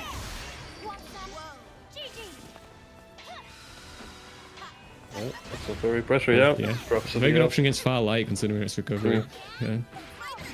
So you can't just like press far light and get them out of range for free with Ferry. Against Zeta anyway. Yeah. Nice use of the dive kick. Get a side switch off of it. Okay. Yeah. I also like GD, like people kind of scared of it, like to back off, so we can take space with it when we get knockdowns as well. Very underrated part of fighting games is the where your position on the screen is like so important. And just like working your opponent into the corner instead of like looking for like the big opening that'll do a ton of damage can be like the best thing to do a lot of the time. Yeah, you sometimes underestimate how much just slowly working your opponent into the corner, doing a couple block swings, but before you know it, they're already in the corner and they have to take. Yeah. This is the issue with like people not playing Street Fighter as their fighting game, is that they don't play against Guile, so they never learn this lesson of just like walk forward, block, walk forward, block, walk forward, block, walk forward, block, and now they're in the corner, I can do something. Yep. Yeah, they like to walk back and escape you. Just walk them into the corner. Yeah, Spear Bro definitely. That's without even the gap combos doing quite well. Yeah, and you see one of the main values of the corner right there is the ability to just go for these higher damaging combos. Yeah. But the biggest thing is that the opponent cannot walk back anymore, so you are in control of like where both of you are spaced. Yeah. Which is like very strong for when it comes to like being able to a lot of time, in a lot of games like Whiff Punish, but in this sort of game, just like threaten with like 6XL or be at a space in where they can't like do stuff very easily. Yeah. Exactly, and Well, it's like saying you're missing out because you're not learning valuable lessons, Fuzi. yeah, I think it's good that there's no Guile. That character is cursed to fight against. You gotta learn. You gotta learn. You can't just be playing against rushdowns and rushdowning against each other all day. Like what if I just say I won't play Street Fighter? God damn it, I won't fight back in my day. You have to fight the down backing Guile. So yeah, Spear Bro, yeah, definitely putting up the pressure. Back in my day, all games went to 10 seconds and you enjoyed it.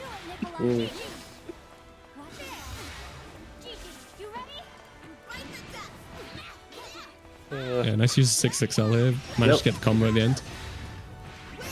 Yeah, Sirius needs to be a bit more careful when it comes to these pressure sequences.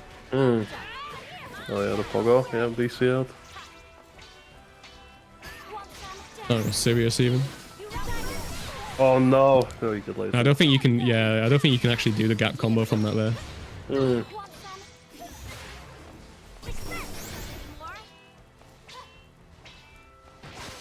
Yeah, Sirius definitely struggling to get those big. Nice use of Ferry 6XL though. Like, even if like Ferry can't combo as well as other characters from the 6XLs, it's still a great tool just for like pushing the opponent away and does this getting kill? the inadvertent hits and that kind of thing. This should kill, right? Question mark Ferry moment? No, Does it kill? I'm pretty sure it kills. I'm pretty sure it kills. Oh, okay, thank God. It does kill. It does a fair amount of damage at the end, as opposed to Matera's SSBA, which does no damage at the end. Which is why you never see the win screen. Oh, because you never win. Well, there's that, and there's also the fact it does no damage and the cinematic part. All the damage is front loaded. There you go, we got that Zeta pressure, the 6XL, you love to see it. No, not, again, nice smashes there. Ooh, yeah, nice little setup there. Yeah. Having GG at the perfect spot in order to get the side switch and put the opponent into corner. Gap. Nice. Oh, it's all the full thing. Yep. We got the most of it.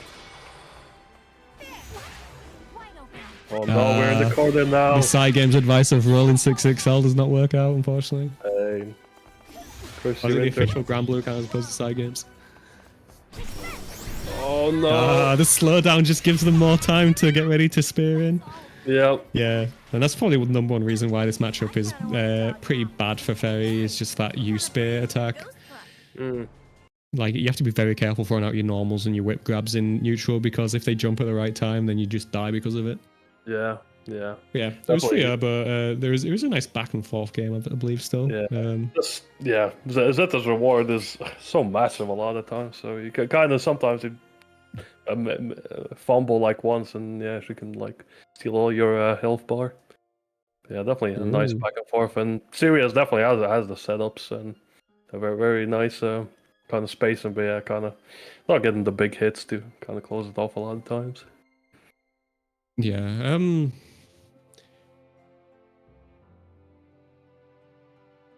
Yeah, I think using like just BC more on defense and that kind of thing would have helped Sirius a lot more in that matchup. Like they seemed pretty solid when they're in that neutral zone. In that like putting yourself in that zone where Ferry's far medium is like a sort of tip range is very good for Ferry. When it gets to like a bit further from that, that's when the Zeta was doing like super jumps into U spears, and it becomes a lot more dangerous to Ferry because only like the really long attacks like the whip grabs will actually reach that, and therefore give them more time in order to do the U-spear. So walking themselves into that far medium range and then doing Ferry things from there is probably the best bet. And also when the Zeta was establishing pressure, just brave countering them away. Yep. But yeah, that was the last set of the day. I don't know if Loba wants to do the announcements of the results or something like that. The classic, yeah, let's see. Who do big game in this bracket? I think he's hopping. It's me, your host, Lober, Lobster, whatever. Yeah, that's the end of our bracket. So we've got Rage Hand in first place. That was the Cagliostro we saw. Pretty good performance. Very good performance. Yep, very solid. And then below that we got Fujoshi Devil, Valdigar, that the Siegfried and the Another. They also both performed pretty well. Below that is Oslo, Dewoli, Resco, and Lumi. And then Serious Bacon in 8th place, who was just on stream there, the fairy. I believe. Is this refreshed actually? I might need a refresher.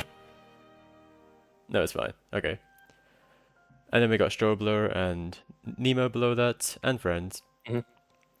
And you can see the results on screen. But yeah. That was a fun watch. I hope everyone enjoyed the bracket. Thanks for our 2 commentators for holding it down. Yeah, thank you for hosting. Shout out to Sin of Dream, by the way. Like, they're pretty much they're very new to the game and just like hopping immediately into a beginner bracket tournament with a lot of people. I mean, it's beginner bracket, but like people here have like spent time learning the characters, learning matchups, playing the game a lot. Like there was a few people with a few thousand matches on there, so it's a very tough environment. But they like stuck it out and they played like the full 5 games and that kind of thing. So shout out to definitely them. respect for that. And you can see that there's a lot to improve, but if you got the willingness to not always win and kind of get your butt kicked and learn a lot, then it's definitely very valuable and will help you a lot in the long run. It's fighting games, isn't it? You gotta get washed to get clean. Yeah, exactly. Hopping online and for your very first matches onto a bracket and just on stream for your very first match is definitely commendable. Stressful. I definitely would not have. I definitely would spend a bit more time, like personally. So I think it's commendable that you're willing to go through that. And as Dudikov said, it's not about winning, right? You're here to go. I still have not learned how to not be stuck in the corner. So when you find out, tell me as well when you find that one out. So when you find the secret. But when you run out of BP, then it's kind of bad times. But yeah, good stuff for pulling up, and if you haven't already, you can watch back the VOD and get some tips from the commentators. The VOD will be up on Twitch and it'll be uploaded to YouTube. That goes to everyone, but just to make sure everyone's aware of that. Yeah, again, like if you played anybody and you had some good games, don't be afraid to hit them up and maybe find a new rival or anything. Definitely helps keep the grind more exciting if you got something to fight against consistently, so you recommend that. And as usual, there are always people around to like answer your questions, give you any advice, just help you out wherever you can. It's just a case of actually asking those questions and seeking those people out. The resources are there for you to use. We got like Saki with his set reviews. I'm around, even though I don't play the game much. I am still around. I can answer stuff. He is present.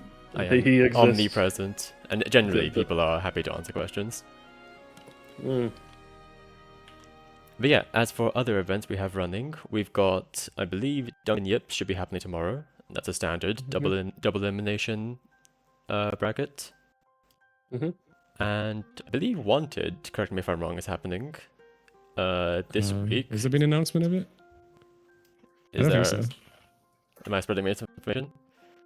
It's the Gale Breaker on Sunday, and I think it's regular Promenade on Saturday. Well, maybe I'm leaking it, but on the calendar it does show Wanted on the 29th. But we'll see if Pap actually announces it. We'll see. I mean, it's only Wednesday, so it's not a big deal. It's on the public calendar. It's on the public calendar as well, so it should be there. I don't know. But yeah, we got Galebreaker on Sunday. We got Promenade Weeklies on Saturdays. Galebreaker and Promenade Weeklies though also stand double elimination. Wanted, I believe, that's the ladder, right? Ladder into a bracket. Yeah, so that's also a little bit kind of top 2 in the ladder go into a bracket against 2 invited players, and then they compete to go against the champion, who's currently Dragotti. Yeah, that's also kind of it's a very fun thing to watch. It's definitely show up watch that at some point. It's a fun set of matches. It's also, I'd say, decent for beginners because the ladder format is you just play a bunch of matches and you get a score at the end. You're not eliminated. You play for like the hour or 2 hour duration. So that's also a good way of just getting some matches in the online experience. You're facing good opponents, but that is part of playing these brackets. But yeah. And we've also got Hard Edge Weeklies on Mondays, every Monday. Those also, I'd say, are good for beginner levels because they'll match you against people of your level. Sign-ups for those open on Tuesdays. So I think they happen quick, so sign up fast if you're interested. But yeah, that should be everything, unless either of you two have anything to add. Nope, I'm good. No, nothing for me. Thank you. Alright, we'll be raiding Desali then. He should be streaming some Grand Blue Fantasy versus the video game. Rising. Tell him that Matera's bottom one. Don't tell him this. No, do tell him this. It's Tell- the tell truth. him You, that Dudikoff you need to tell sent him you. the truth. Yeah, tell him Dudikoff sent you. But yeah, thanks for our commentators, thanks for tuning in, and thanks for our participants. I've been your host. Yep. Bye bye. Bye Bye-bye. bye. Take care.